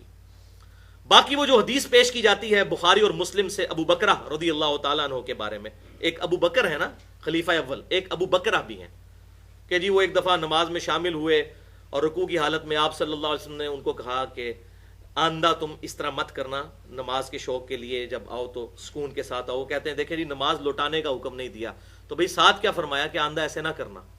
پھر امام بخاری نے وہ کلاس لی ہے نا اہل کوفہ کی جز القراء کے اندر اس روایت کے اوپر کہ ابھی اللہ کے محبوب صلی اللہ علیہ وسلم یہ فرما رہے ہیں کہ آندہ ایسے مت کرنا, اور تم نے پکڑ کے یہ فارمولہ بنا دیا ہے کہ رکوع کے اندر رکعت مل جاتی ہے. وہ تو اس کو پتہ نہیں تھا, کسی نے یہ رزلٹ نہیں نکالا, تم نے اپنی طرف سے یہ رزلٹ نکال دیا اور جعلی قسم کی فتویٰ جو لوگوں کو بتا دیا. ان کا تیری جرت کہ اللہ کے محبوب کہہ رہے ہیں کہ آندہ ایسی حرکت مت کرنا اور تو کہہ رہا ہے کہ ٹھیک ہے ہمیشہ ہی حرکت کرو اور رکعت شمار کر لو. دیکھیں نا عقل بھی تو کام کرتی ہے. اور یہاں امام ابو ہریرہ اور امام ابو سعید خدری رضی اللہ عنہما, میں یہ جان بوجھ کے امام کا لفظ کہہ رہا ہوں کیونکہ امام کا لفظ یہ اپنے بزرگوں کے بارے میں بول رہے ہیں. اصل امام تو امت کے صحابہ کرام علیہم رضوان ہے. ان کے فتوے آپ ذرا سنیں کہ تیرے لیے جائز ہی نہیں تو اپنی رکعت شمار کرے جب تک کہ تو امام کو قیام کی حالت میں نہ پا لے. قیام فرض ہے. اور ابو سعید خدری کہہ رہے ہیں تیرے لیے جائز ہی نہیں رکوع کرنا جب تک تو سورۃ الفاتحہ نہ پڑھ لے, وہ رکعت ہی شمار نہیں ہوگی. تو بہرحال یہ الگ سے ایک مسئلہ ہے, اس پہ انشاءاللہ کبھی میں ڈیٹیل سے ڈسکشن کروں گا. تو بہرحال یہ دونوں روایتیں ہیں, جو حضرت ابو ہریرہ رضی اللہ تعالیٰ کی روایت ہے کہ تیرے لیے جائز نہیں کہ تو رکعت شمار کرے, یہ عبد الرحمن تابعی سے ہے. اور اسی تابعی نے ابو سعید خدری سے بھی روایت کی کہ سورۃ الفاتحہ کے بغیر رکوع نہ کرنا. تو دونوں ایک ہی بندے کی روایتیں ہیں. اس سے یہ بات کلیئر ہوئی کہ اس بندے نے یہ ویژن امت تک پہنچا دیا کہ دو صحابہ نے مجھے مسئلہ کلیئر کر دیا. امام ابو ہریرہ نے فرمایا کہ تم امام کے پیچھے جب تک قیام نہ حاصل کرو رکعت نہ شمار کرنا, اور امام ابو سعید خدری نے فرمایا کہ جب تک فاتحہ نہ پڑھ لو اس وقت تک رکوع میں مت جانا. بالکل واضح ہو گیا الحمدللہ علی کل حال. تو بھائیو یہ تھا تصویر کا بالکل بے داغ صحیح اور واضح رخ جس میں کوئی امبیگوٹی نہیں ہے. لیکن اس کے باوجود واقعی کچھ اشکالات ایسے ہیں، کچھ ایمبیگوٹیز، کچھ شبہات کہ جن کا ازالہ کرنا بہت ضروری ہے. وہ انشاءاللہ تعالی اب ہم دوسرے پورشن کے اندر اس کو کور کریں گے کل 3 علمی پوائنٹس کی شکل میں. پھر ہماری یہ گفتگو انشاءاللہ تعالی مکمل ہو جائے گی. ایک دفعہ دروشی پڑھ لیجئے. اللہم صلی علی محمد وعلی آل محمد کما صلیت علی ابراہیم وعلی آل ابراہیم انک حمید مجید. اللہم بارک علی محمد وعلی آل محمد کما بارکت علی ابراہیم وعلی آل ابراہیم انک حمید مجید. بہت اٹینٹیو ہو کر بیٹھیں. اب یہ اس کا پورا ایسن ہے. ویسے تو جو سلیم الفطرت انسان ہے اس کے لیے گفتگو کافی ہے جو میری 50 منٹ کی ہو چکی ہے، لیکن اگلے جو 40 منٹ کی گفتگو ہے وہ جب تک یہ شیطانی وسوسوں کا رد نہ کیا جائے اس وقت تک معاملہ کلیئر نہیں ہوتا. وہ انشاءاللہ تعالیٰ کلیئر ہوگا. علمی پوائنٹ نمبر 1، اور وہ ہے بھائیو الحمدللہ ہمارے محدثین رحمہم اللہ اجمعین نے بڑی محنت کر کے اختلافی مسائل پر کتابیں لکھی. جب کبھی بھی امت میں کوئی فتنہ کھڑا ہوا تو اس وقت کے محدث کھڑے ہوئے اور اس فتنے کو صحیح الاسناد احادیث اور سلف کے آثار اور قرآن پاک کی واضح آیات کی روشنی میں اس فتنے کا قلع کما کیا. جیسے امام بخاری نے جز رفع الیدین لکھ کر وہ سارے کے سارے معاملات سیدھے کر دیے. تو اس حوالے سے 2 کتابیں بڑی اہم ہیں، اور ہماری خوش نصیبی ہے کہ الحمدللہ وہ دونوں کتابیں عربی سے اردو میں ٹرانسلیٹ ہو چکی ہیں. اور مجھے یہ بات کہنے میں کوئی عار نہیں ہے کہ اس وقت مسلمانوں کی سب سے بڑی زبان علم دین حاصل کرنے کے حوالے سے عربی کے بعد اردو ہے. تیسری زبان کو اس کے قریب بھی نہیں ہے الحمدللہ. اور دنیا کے تقریباً 50% مسلمان اردو بولتے اور سمجھتے ہیں الحمدللہ. یہ مسلمانوں کی آپ سمجھ لیں کہ اب انٹرنیشنل لینگویج اردو بن چکی ہے الحمدللہ. عربی اتنے مسلمانوں کو نہیں آتی. عربی تو 20% ہے مسلمانوں کا، 80% تو نان عربک ہیں، اور ان 80% میں سے بھی 50% وہ ہیں جو اردو بولتے اور جانتے ہیں، چاہے وہ انڈیا کے مسلمان ہوں یا بنگلہ دیش کے ہوں یا پاکستان کے ہوں یا نیپال کے ہوں. اب تو سعودی عرب کے اندر بھی کافی لوگ اردو جانتے ہیں. بلکہ میرے دوست ابھی وہ PhD کر کے انگلینڈ سے مجھے بتا رہے کہ ایک نیو مسلم اس نے اسلام قبول کیا تو وہ اردو لینگویج سیکھ رہا ہے اسلام قبول کرنے کے بعد. وہ کہتا ہے جی اکثر علم اردو میں ٹرانسلیٹ ہو چکا ہے اور ملٹی ڈائریکشنل ہو چکا ہے، یعنی مختلف علماء کی تھاٹس اردو زبان کے اندر ہے، تو اردو سیکھوں گا تو میں علم حاصل کروں گا. یہ واقعی الحمدللہ اللہ تعالیٰ کی طرف سے بڑی خوش نصیبی ہے کہ ہمیں ہماری یہ مادری لینگویج ہے ایک قسم کی اردو. تو 2 کتابیں ایسی ہیں جن کا میں تعارف کروا دیتا ہوں. مارکیٹ میں وہ مل جائیں گی آپ کو، انٹرنیٹ پہ بھی PDF فارمیٹ میں 8-10 MB کی فائل ڈاؤن لوڈ کر سکتے ہیں. آپ نہ ملے مجھ سے رابطہ کریں، میں بھی انشاءاللہ تعالیٰ آپ کو ای میل کر سکتا ہوں. پہلی کتاب امام بخاری کی جز القراء، اور جز میں نے بتایا حدیث کی وہ کتاب ہے جو ایک خاص پرٹیکولر ٹاپک پر لکھی جائے. 300 احادیث اور آثار کا مجموعہ امام محمد بن اسماعیل بخاری رحمہ اللہ المتوفى 256 ہجری انہوں نے جمع فرمایا، اور بالکل فاتحہ خلف الامام کے مقدمے کو واضح کر کے مسلمانوں کے سامنے پیش کیا. اور دوسری کتاب ہے امام احمد بن حسین البیہقی المتوفى 458 ہجری، جو امام حاکم رحمۃ اللہ علیہ کے شاگرد ہیں، جنہوں نے المستدرک للحاکم لکھی ہے. تو امام بھیقی رحمۃ اللہ علیہ نے 400 احادیث اور آثار پر مشتمل کتاب لکھی، کتاب القراء. یہ بھی اسی ٹاپک پر ہے، فاتحہ خلف الامام سے ریلیٹڈ. یہ مارکیٹ میں ترجمہ بھی اویلیبل ہے، اور PDF فارم میں آپ کو گوگل پہ سرچ کریں تو اس کی سافٹ کاپیز بھی مل جائیں گی. اور اس میں الحمدللہ وہی رزلٹ نکالا گیا جو آلریڈی ہم ڈسکس کر چکے ہیں. یہ میں نے کتابیں اس لیے بتا دیں کہ کچھ ایسی چیزیں ہیں جو میں آج ڈسکس نہیں کروں گا، اتنی فضول قسم کی ہیں. مثال کے طور پر وہ جعلی اور جھوٹی روایتیں کہ جی جو امام کے پیچھے سورۃ الفاتحہ پڑھے اس کے منہ میں انگارہ رکھ دو، اس کی زبان ہی جلا دو. دیکھیں کس لیول کی اتنی جعلی بنائی کہ پتہ چل جائے کہ یہ جعلی روایت ہے. مطلب صحابہ کرام یا آپ وسلم کی یہ لینگویج ہو سکتی ہے؟ جہاں قرآن کی ہے درس ہے لا اکراہ فی الدین، دین کے معاملے میں کوئی جبر نہیں ہے. آپ صلی اللہ علیہ وسلم اتنی شفقت فرمانے والے، وَإِنَّكَ لَعَلَىٰ خُلُقٍ عَظِيمٍ، تو آپ یہ ارشاد فرمائیں گے جو امام کے پیچھے فاتحہ پڑھے اس کی زبان پہ انگارہ رکھ دو، وَلِعَاذُ بِاللَّهِ تَعَالَىٰ. تو یہی جعلی روایتیں ہیں جو بیسیکلی اسلام کی بدنامی کا سبب بنی. اسی لیے تو صحیح اور ضعیف کا فرق کرنا ہے، اور یہ کہنا جی وہ ڈگری تو ڈگری ہوتی ہے چاہے اصلی ہو یا جعلی، حدیث تو حدیث ہوتی ہے چاہے اصلی ہو یا جعلی. تو ایسا ہوتا تو مسلم شریف کی پہلی حدیث یہی ہوتی ہے جو بخاری میں بھی موجود ہے کہ جس شخص نے میری طرف جھوٹی بات منسوب کی وہ اپنا مقام دوزخ میں دیکھ لے. آپ صلی اللہ علیہ وسلم کو یہ غیبی خبر دی گئی تھی کہ آپ کی امت کے ساتھ یہ معاملات ہوں گے کہ جعلی روایتیں گھڑی جائیں گی. قرآن کے بارے میں ایسا نہیں, قرآن کے بارے میں الٹ ہے. یہ بات صحیح بخاری کے اندر ہے, بلغوا عنی ولو آیا, پہنچا دو میری طرف سے خواہ ایک آیت ہی تمہیں پہنچے. وہاں نہیں فرمایا کہ دیکھ لینا وہ صحیح آیت ہے یا غلط آیت ہے. کیوں؟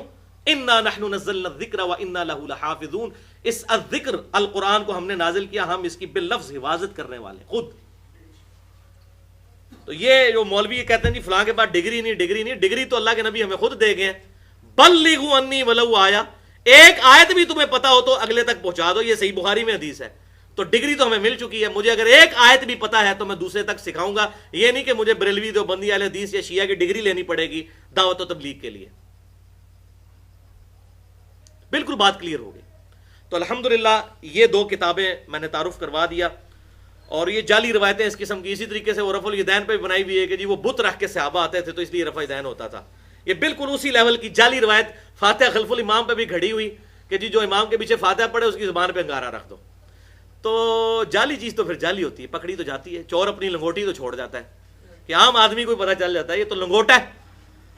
تو اس قسم کی وہ گھوڑوں کی دموں والی حدیث کہاں سے پکڑ کے کہاں لگا دی. تو اس قسم کی جو ہے یہ ساری باتیں اس میں ڈسکس ہیں. میں آج اس کو ڈسکس نہیں کروں گا, یہ اس قابل ہی نہیں کہ ان چیزوں کو ڈسکس کیا جائے.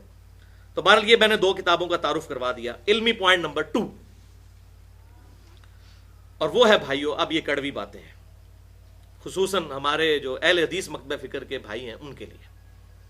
سورۃ الاعراف کی آیت نمبر 204, بسم اللہ الرحمن الرحیم, جو آج ہمارا درس تھا جس پہ وَإِذَا قُرِئَ الْقُرْآنُ فَاسْتَمِعُوا لَهُ وَأَنصِتُوا لَعَلَّكُمْ تُرْحَمُونَ, اور جب القرآن پڑھا جائے تو اسے متوجہ ہو کر سنا کرو اور خاموشی اختیار کرو تاکہ تم پر رحم کیا جائے.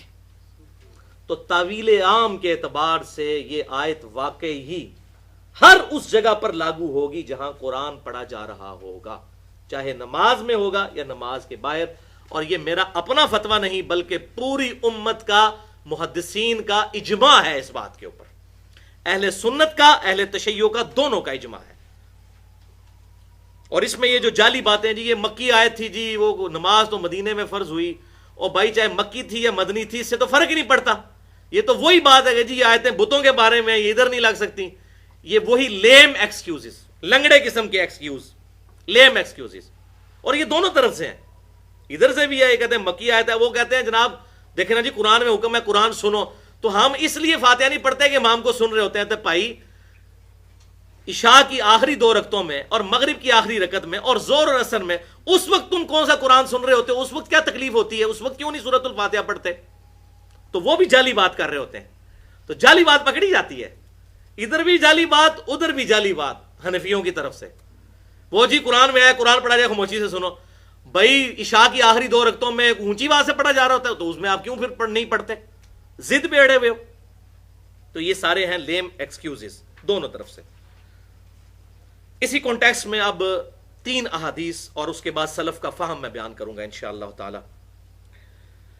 فرقہ واریت کی لعنت سے بالا تر ہو کر صحیح مسلم کی پہلی حدیث ہے, انٹرنیشنل نمبرنگ کے مطابق 905 نمبر حدیث صحیح مسلم میں. یہ وہ 3 احادیث میں سے پہلی حدیث, اور اس کے راوی بھی شکر الحمدللہ امام ابو ہریرہ ہے رضی اللہ تعالیٰ عنہ. حضرت ابو ہریرہ تو نہیں جان چھٹنی, کیونکہ صحیح مسلم میں حدیث ہے کہ ابو ہریرہ اور اس کی ماں سے صرف مؤمن ہی محبت کرے گا, منافق نہیں. اس لیے میں رافضیوں کو کہتا ہوں کہ جو تم ابو ہریرہ رضی اللہ تعالیٰ عنہ پر تبرہ کرتے ہو تو تمہاری یہ منافقت کی دلیل ہے. جس طرح مولا علی کے لیے آیا نا صحیح مسلم میں کہ علی سے محبت نہیں رکھے گا مگر مؤمن, اور علی سے بغض نہیں رکھے گا مگر منافق.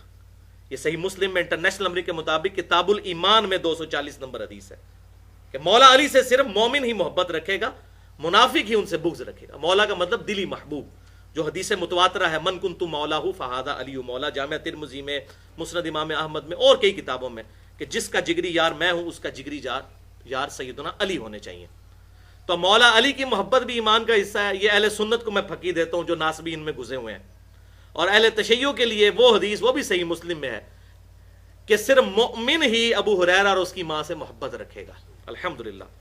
اور آپ کو پتہ ہے امام ابو ہریرہ کے خلاف حنفیوں نے کتنی کتابیں لکھی ہیں کہ جی ہمارے امام حنیفہ رحمۃ اللہ علیہ امام ابو ہریرہ کی حدیث قبول نہیں کرتے تھے کیونکہ وہ غیر فقیہ صحابی تھے. میں کہتا ہوں کسی کے جاہل ہونے کے لیے کافی ہے کہ وہ کسی صحابی کو کہہ دے کہ وہ غیر فقیہ ہے. اب یہ انہوں نے مشہور کر دیا. واللہ عالم میرا حسن ظن ہے کہ سیدنا امام حنیفہ رحمۃ اللہ علیہ کی یہ جرأت ہی نہیں ہے کہ اس قسم کی بات اپنی زبان پر لے کر آئیں، لیکن انہوں نے منسوب کی ہوئی ہے ان کی طرف بات. تو یہ میں ان کو کہہ رہا ہوں کہ تم بڑے فقیہ ہو اس حوالے سے. تو سیدنا ابو ہریرہ اس حدیث کے راوی ہیں رضی اللہ تعالیٰ عنہ، صحیح مسلم 905 نمبر، اور سیدنا ابو موسیٰ اشعری رضی اللہ تعالیٰ عنہ، دو صحابہ اس کے راوی ہیں کہ آپ صلی اللہ علیہ وسلم نے ارشاد فرمایا کہ جب تم جماعت کی حالت میں ہو اور امام قرات کرے فَإِذَا قَرَأَ فَأَنصِتُوا، تو امام جب قرات کرے تو تم اس وقت خاموشی اختیار کرو. امام قرات کرے تو خاموشی اختیار کرو. یہ حکمیہ وہی جو قرآن میں آیا وَإِذَا قُرِئَ الْقُرْآنُ فَاسْتَمِعُوا لَهُ. تو اب اس حدیث سے یہ پتہ چلا ہے نماز کے بارے میں بھی کہا گیا کہ امام جب قرات کرے تو خاموشی اختیار کرو. لہٰذا اس آیت کی تفسیر خود کر دی، اور شکر ہے سیدنا ابو ہریرہ رضی اللہ تعالیٰ عنہ یہاں پر بھی موجود ہیں تاکہ کوئی یہ نہ کہہ سکے کہ ابو ہریرہ کو تو یہ حدیث ہی نہیں پتا تھی اسی لیے وہ کہتے تھے کہ سختوں میں پڑھ لیا کرو. Point to be noted. اس کے باوجود وہ کہتے تھے امام کے پیچھے پڑھنا ہے لیکن سختوں میں. انہوں نے اس حدیث کا یہ فارم نہیں لیا کہ امام کے پیچھے پڑھنی ہی نہیں فاتحہ. Point to be noted. اب کوئی یہ نہیں کہہ سکتا کہ ابو ہریرہ کو حدیث نہیں پتا چلی تھی کہ بھئی امام پڑھے تو خاموشی اختیار کرو، اسی لیے وہ کہتے تھے پیچھے پیچھے پڑھ لیا کرو. تو ان کو تو پتا تھی یہ روایت. تو الحمدللہ حق بالکل واضح ہے. اس دین کی حفاظت کی ذمہ داری اللہ تعالیٰ نے خود لی ہوئی ہے الحمدللہ. دوسری اور تیسری حدیث جامعہ ترمذی میں موجود ہے انٹرنیشنل نمبرنگ کے مطابق 312 اور 313. اور ان دو احادیث پر امام ترمذی رحمۃ اللہ علیہ نے باب کی ہیڈنگ بنائی ہے کہ اگر امام با آواز بلند قرات کرے تو مقتدی قرات نہ کریں. وہی وَإِذَا قُرِئَ الْقُرْآنُ فَاسْتَمِعُوا لَهُ وَأَنصِتُوا لَعَلَّكُمْ تُرْحَمُونَ. امام ترمذی جو امام بخاری کے شاگرد ہیں انہوں نے ان دو اگلی احادیث جو آنے والی ہیں اس پہ اپنا فہم لکھ دیا کہ یہ دو احادیث جہری نمازوں کے بارے میں ہیں. جو نمازیں کون سی ہیں؟ مغرب، عشاء اور فجر. زور اثر کے بارے میں نہیں. اور انہی دو احادیث سے امام مالک نے بھی موقف اڈاپٹ کیا کہ جہری نمازوں میں امام کے پیچھے قرات نہ کی جائے، لیکن ان کا موقف شاذ ہے، یعنی امت کی اکثریت نے اس کو قبول نہیں کیا کیونکہ صحابہ کرام کے فتاوی موجود تھے. بہرحال حنفیوں سے بہت بہتر موقف ہے، اور وہی موقف امام جو ابن تیمیہ ہیں ان کا بھی ہے، اور وہی موقف اہل تشیع کا بھی ہے، وہی موقف ڈاکٹر اسرار صاحب کا بھی ہے کہ جہری نمازوں میں قرات نہ کی جائے امام کے پیچھے اور سری میں سب کچھ پڑھا جائے. لیکن قرات نہ کی جائے سے مراد کیا ہے وہ اب کلیئر ہوگا. امام ترمذی نے باب باندھا کہ جہری میں قرات نہ کی جائے، اس کا مطلب یہ ہے کہ فاتحہ کے بعد جو قرات ہے وہ نہ کی جائے. فاتحہ اس سے ایکسکلوڈ ہے. امام ترمذی نے پوری بحث لکھ دی. اب یہ اتنی کرٹیکل بحث ہے کہ میں نے اس کے لیے پھر پورا پیج فوٹو کاپی کرایا تاکہ امام ترمذی کے الفاظ لفظ ب لفظ ورڈ بائی ورڈ ان کے گولڈن ورڈز میں آپ کو پڑھ کے سناؤں. 312 نمبر حدیث سیدنا ابو ہریرہ سے. یہاں بھی شکر ہے حضرت ابو ہریرہ آ گئے کہ بھئی جب امام قرات کرے تو خاموش رہو. اور پھر آپ دیکھیں سلف کا فہم امام ترمذی کس طرح بیان کریں گے. اور 313 جابر بن عبداللہ سے، وہ مرفوع حدیث نہیں ہے، وہ موقوف ان کا قول ہے کہ امام فاتحہ کے بغیر نماز نہیں ہوتی الا یہ کہ تم امام کے پیچھے ہو. اور اس کو بھی سلف نے پھر فہم لیا اس سے مراد جہری نمازیں ہیں. امام مالک نے یہی فہم لیا کہ جابر بن عبداللہ اور حضرت ابو ہریرہ یہ کہتے ہیں امام کے پیچھے قرات نہ کرو، یہ ظہر اور عصر کے لیے نہیں ہے، مغرب، عشاء اور فجر کے لیے. لیکن میں اب امام ترمذی کے آپ کو الفاظ پڑھ کے سناتا ہوں، بالکل دودھ کا دودھ پانی کا پانی ہو جائے گا انشاءاللہ. امام ترمذی لکھتے ہیں انٹرنیشنل نمبرنگ کے مطابق جامعہ ترمذی کی حدیث 312 اور پھر 313 بھی اس کے ساتھ آ جائے گی. سیدنا ابو ہریرہ رضی اللہ تعالیٰ عنہ سے روایت ہے کہ رسول اللہ صلی اللہ علیہ وسلم ایک مرتبہ جہری نماز سے فارغ ہوئے اور فرمایا کیا تم میں سے کسی نے میرے ساتھ قرات کی ہے؟ ایک شخص نے عرض کیا ہاں یا رسول اللہ صلی اللہ علیہ وسلم میں نے قرات کی ہے. تو آپ صلی اللہ علیہ وسلم نے فرمایا جبھی تو میں نے کہا کہ مجھ سے قرآن میں جھگڑا کیوں جا رہا ہے. وہی صحابہ کرام سیکھنے کے لیے پیچھے پیچھے قرات کرتے تھے. میں نے پہلے بھی بتا دیا اس وقت مصحف تو موجود نہیں تھا, اسی طریقے سے قرآن یاد کرتے تھے.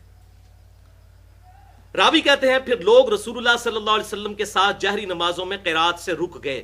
اور یہ راوی کون ہے؟ امام ابو ہریرہ رضی اللہ تعالیٰ عنہ. وہ کہہ رہے ہیں کہ ہم جہری نمازوں میں قرات سے رک گئے.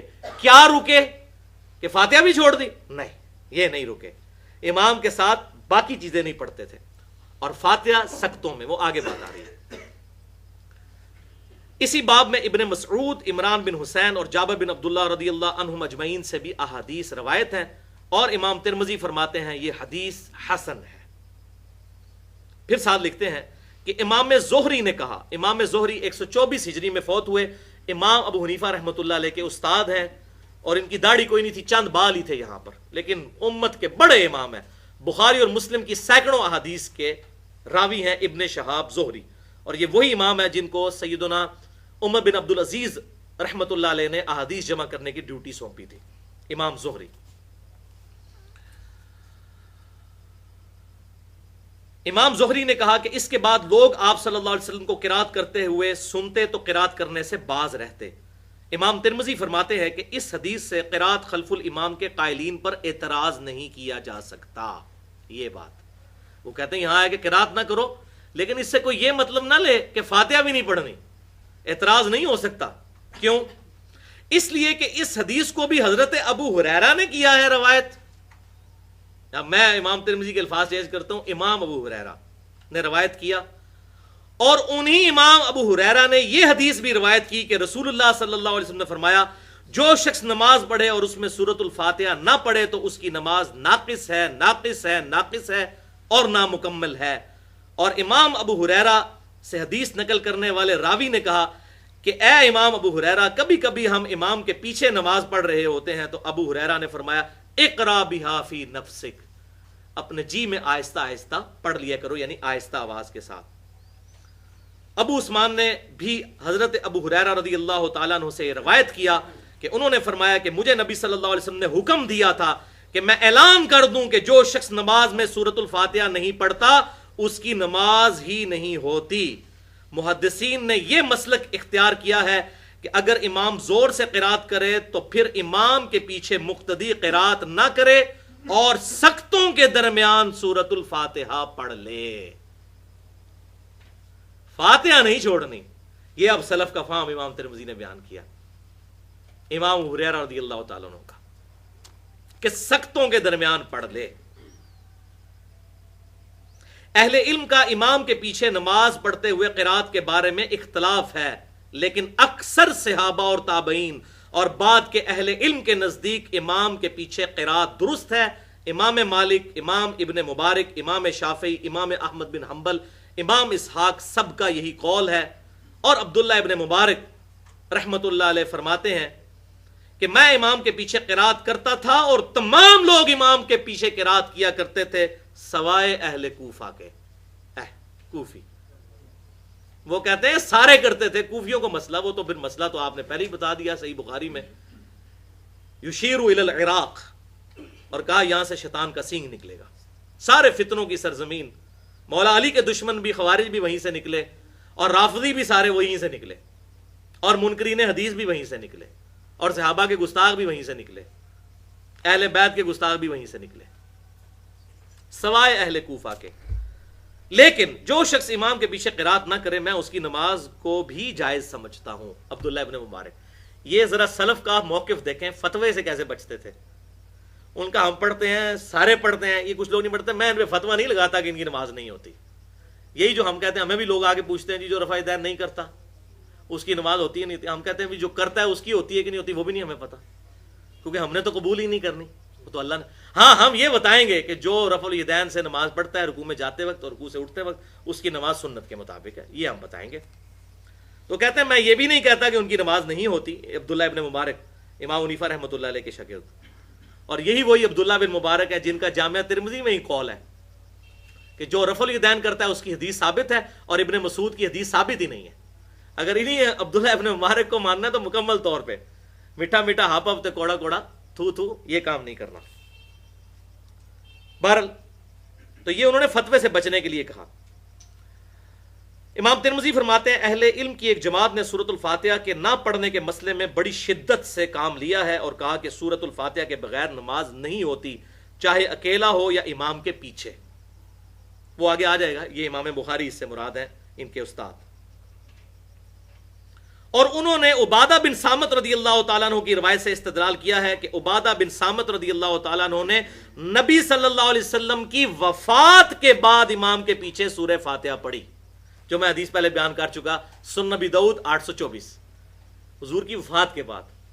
اور تابعی کہتے ہیں میں نے کہا یہ آپ نے کیوں پڑھی؟ تو انہوں نے کہا ہم بھی فجر کے پیچھے ایک دفعہ پڑھ رہے تھے آپ صلی اللہ علیہ وسلم کے پیچھے فجر کی نماز، تو آپ نے ہمیں قرات سے منع کیا، لیکن کہا فاتحہ ضرور پڑھنا، فاتحہ کے بغیر نماز نہیں ہوگی. تو امام ترمذی کہتے ہیں کہ جو فاتحہ پڑھتے ہیں وہ عبادہ ابن صامت کی وہ بات لیتے ہیں کہ وہ حضور کی وفات کے بعد بھی یہ کام کرتے تھے، مراد یہ کہ حدیث منسوخ نہیں ہوئی. یہ بیسیکلی ان کو علمی پھکی دی جا رہی ہے کہ جو کہتے ہیں منسوخ ہو گئی. اللہ اکبر. تو عبادہ بن صامت رضی اللہ تعالیٰ عنہ نے نبی صلی اللہ علیہ وسلم کی وفات کے بعد امام کے پیچھے سورۃ الفاتحہ پڑھی اور نبی صلی اللہ علیہ وسلم کے اس قول پر عمل کیا کہ سورہ فاتحہ کے بغیر نماز نہیں ہوتی. امام شافعی اور امام اسحاق کا بھی یہی قول ہے، اور امام احمد بن حنبل فرماتے ہیں کہ نبی صلی اللہ علیہ وسلم کا یہ قول کہ سورہ فاتحہ کے بغیر نماز نہیں ہوتی اکیلے نماز پڑھنے والے پر محمول ہے، یعنی جو جماعت کے بغیر پڑھ رہا ہے. یہ امام احمد بن حنبل کہتے ہیں کہ میرا خیال ہے کہ یہ بھی پاسبلٹی موجود ہے، لیکن آگے وہ پھر گئے کس طرف وہ اب آپ سن لیجئے. اور کہا کہ میرا استدلال جابر بن عبداللہ کی اس حدیث سے ہے جو ترمذی میں 313، جو میں نے کہا تیسری حدیث، کہ جابر بن عبداللہ کا اپنا قول یہ ہے کہ فاتحہ کے بغیر نماز نہیں ہوتی مگر یہ کہ تم امام کے پیچھے ہو. تو جابر بن عبداللہ رضی اللہ تعالیٰ عنہ جہری نمازوں میں امام کے پیچھے سورۃ الفاتحہ بھی نہیں پڑھتے تھے، یہ بالکل ثابت ہے اسی روایت کے تحت.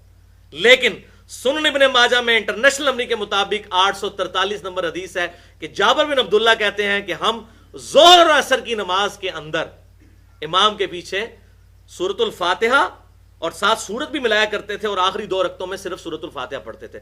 تو جابر بن عبداللہ بھی کسی کام کے ان کے نہیں آئیں گے جو فاتحہ نہیں پڑھتے. تو ظاہر ہے کہ ظہر عصر میں بھی اور عشاء کی آخری 2 رکعتوں میں، مغرب کی آخری رکعت میں بھی.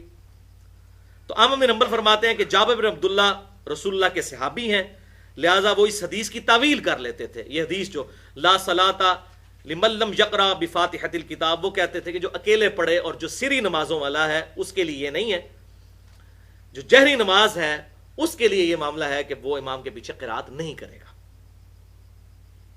لیکن اس کے باوجود امام احمد بن حنبل نے یہی مسلک اختیار کیا کہ امام کے پیچھے ہوتے ہوئے بھی کوئی آدمی کسی نماز میں سورہ فاتحہ نہ چھوڑے. دیکھیں نا جی، احتیاط تو پھر احتیاط ہی ہوتی ہے جی، جب اتنی سارے صحابہ اور احادیث ایک طرف جمع ہوں. بہرحال یہاں پر میں کچھ باتیں عرض کر دوں اسی حوالے سے، کچھ انٹرسٹنگ باتیں کہ ظہر اور عصر کا تو مسئلہ کلیئر ہو گیا کہ وہ جابر بن عبداللہ رضی اللہ تعالیٰ جو جہری میں قائل نہیں تھے وہ اس میں بھی قائل تھے. اب چونکہ میں خود بھی 31 سال تک بریلوی رہا ہوں، حنفی رہا ہوں، مجھے یہ معاملات بالکل کلیئر ہیں کہ یہ بات بالکل لاجیکل ہے. عام فطرت پہ جو مسلمان پیدا ہوتا ہے، چاہے بریلوی ہو، دیوبندی ہو، اہل حدیث ہو، اہل تشیع کے ہاں، ظہر اور عصر کی نمازوں میں ساری رکعتوں میں وہ سورۃ الفاتحہ پڑھتا ہے، اور عشاء کی آخری 2 رکعتوں میں اور مغرب کی آخری رکعت میں بھی پڑھتا ہے، جب تک مولوی اس کو پٹی نہ پڑھاتے. ہم خود بھی پڑھتے تھے، مطلب ہمارا دماغ ہی نہیں تھا کام کرتا کہ یار یہ کس طرح ہو سکتا ہے کہ بھئی اب میں ظہر میں وہ اپنی دکان 4 دکانوں کا حساب کرتا رہوں 4 رکعتوں کے اندر، کہ میں منہ بند کر کے، اور آپ کی تو نماز ہی بڑی لمبی ہوتی تھی. تو پہلی 2 رکعتوں میں تو صحابہ کرام کہتے ہیں، وہ جابر بن عبداللہ کا میں نے بیان کیا 843 نمبر سنن ابن ماجہ کی، کہ ہم ظہر عصر کی پہلی 2 رکعتوں میں 7 سورتیں بھی پڑھا کرتے تھے، یعنی جب تک آپ صلی اللہ علیہ وسلم رکوع میں نہیں جاتے تھے ہم قرآن پڑھتے رہتے تھے. بالکل لاجیکل بات ہے. تو مولوی جب تک پٹی نہ پڑھائے، ابھی بھی آپ اگر دیکھ لیں تو ہمارے حنفی بھائیوں کی یعنی دیوبند اور بریلویوں کی اکثریت ظہر و عصر کی نماز میں سورہ فاتحہ پڑھتی ہے، اور عشاء کی آخری 2 رکعتوں اور مغرب کی آخری رکعت میں پڑھتی ہے. ان بیچاروں کو تو پتہ ہی نہیں ہے کہ یہ بھی کوئی بیچ میں مصیبت ہے، اور یہ تو وہ مصیبت ہے جو ان کو پتہ نہیں. اس سے مضحکہ خیز مصیبت میں آپ کو بتاؤں جو اس سے بھی خطرناک ہے، جو فقہ حنفی کی ساری کتابوں میں لکھی ہوئی ہے. اور یہ لطیفہ سنائے بغیر یہ درس مکمل نہیں تھا. اور اللہ نے بڑی مدد کی میری کہ مجھے بڑی پرانی باتیں یاد آنا شروع ہو گئیں جب یہ لیکچر میں نے تیار کیا کہ 3-4 ہفتے لگائے میں نے اس پہ کمپیریٹیو اسٹڈی پہ. وہ بات کیا یاد آئی؟ فقہ حنفی کی ساری کتابوں میں، چاہے وہ عربی میں ہو یا اردو میں ہو، بار شریعت کھول لیں، بہشتی زیور کھول لیں، فتاوی علمگیری کھول لیں، در مختار کھول لیں، اس پہ فتاوی شامی رد المختار کھول لیں، اس میں یہ بات لکھی ہوئی ہے بھائیوں کہ اگر کوئی مقیم مسافر کے پیچھے نماز پڑھے تو مسافر تو 2 فرض پڑھ کے اسلام پھیر دے گا نا. تو کہتے ہیں مقیم نے پڑھنی ہے 4، امام تو فارغ ہو گیا، تو مقیم جب آخری 2 رکعتوں میں کھڑا ہوگا نا تو خاموشی سے وہ اپنا قیام کرے گا. امام صاحب بیچارے جوتیاں پا کے کاٹ جا چکے ہیں، وہ کہتے ہیں نہیں وہ چونکہ امام کے پیچھے ہی شمار ہے. اب مجھے بتاؤ یہ دنیا کی کس ڈکشنری میں وہ امام کے پیچھے شمار ہوگا؟ امام نے تو سلام پھیر دیا اور نماز مکمل کر چکا ہے. وہ کہتے ہیں نہیں، چونکہ وہ تکبیر اولیٰ سے امام کے ساتھ شامل ہوا تھا تو امام کی قرات مقتدی کے لیے کافی ہے، لیکن بھائی جی امام قرات کر ہی نہیں رہا تیسری اور چوتھی رکعت میں. وہ کہتے ہیں نہیں، یہ ہمارے بزرگوں نے مسئلہ بتایا ہے کہ مقیم جو ہے مسافر کے پیچھے آخری 2 رکعتوں میں خاموشی سے اندازہ کر لے کہ کتنی دیر میں فاتحہ پڑھی جاتی ہے، اتنا اندازہ وہ خاموشی سے کھڑا رہے اور پھر رکوع میں جائے.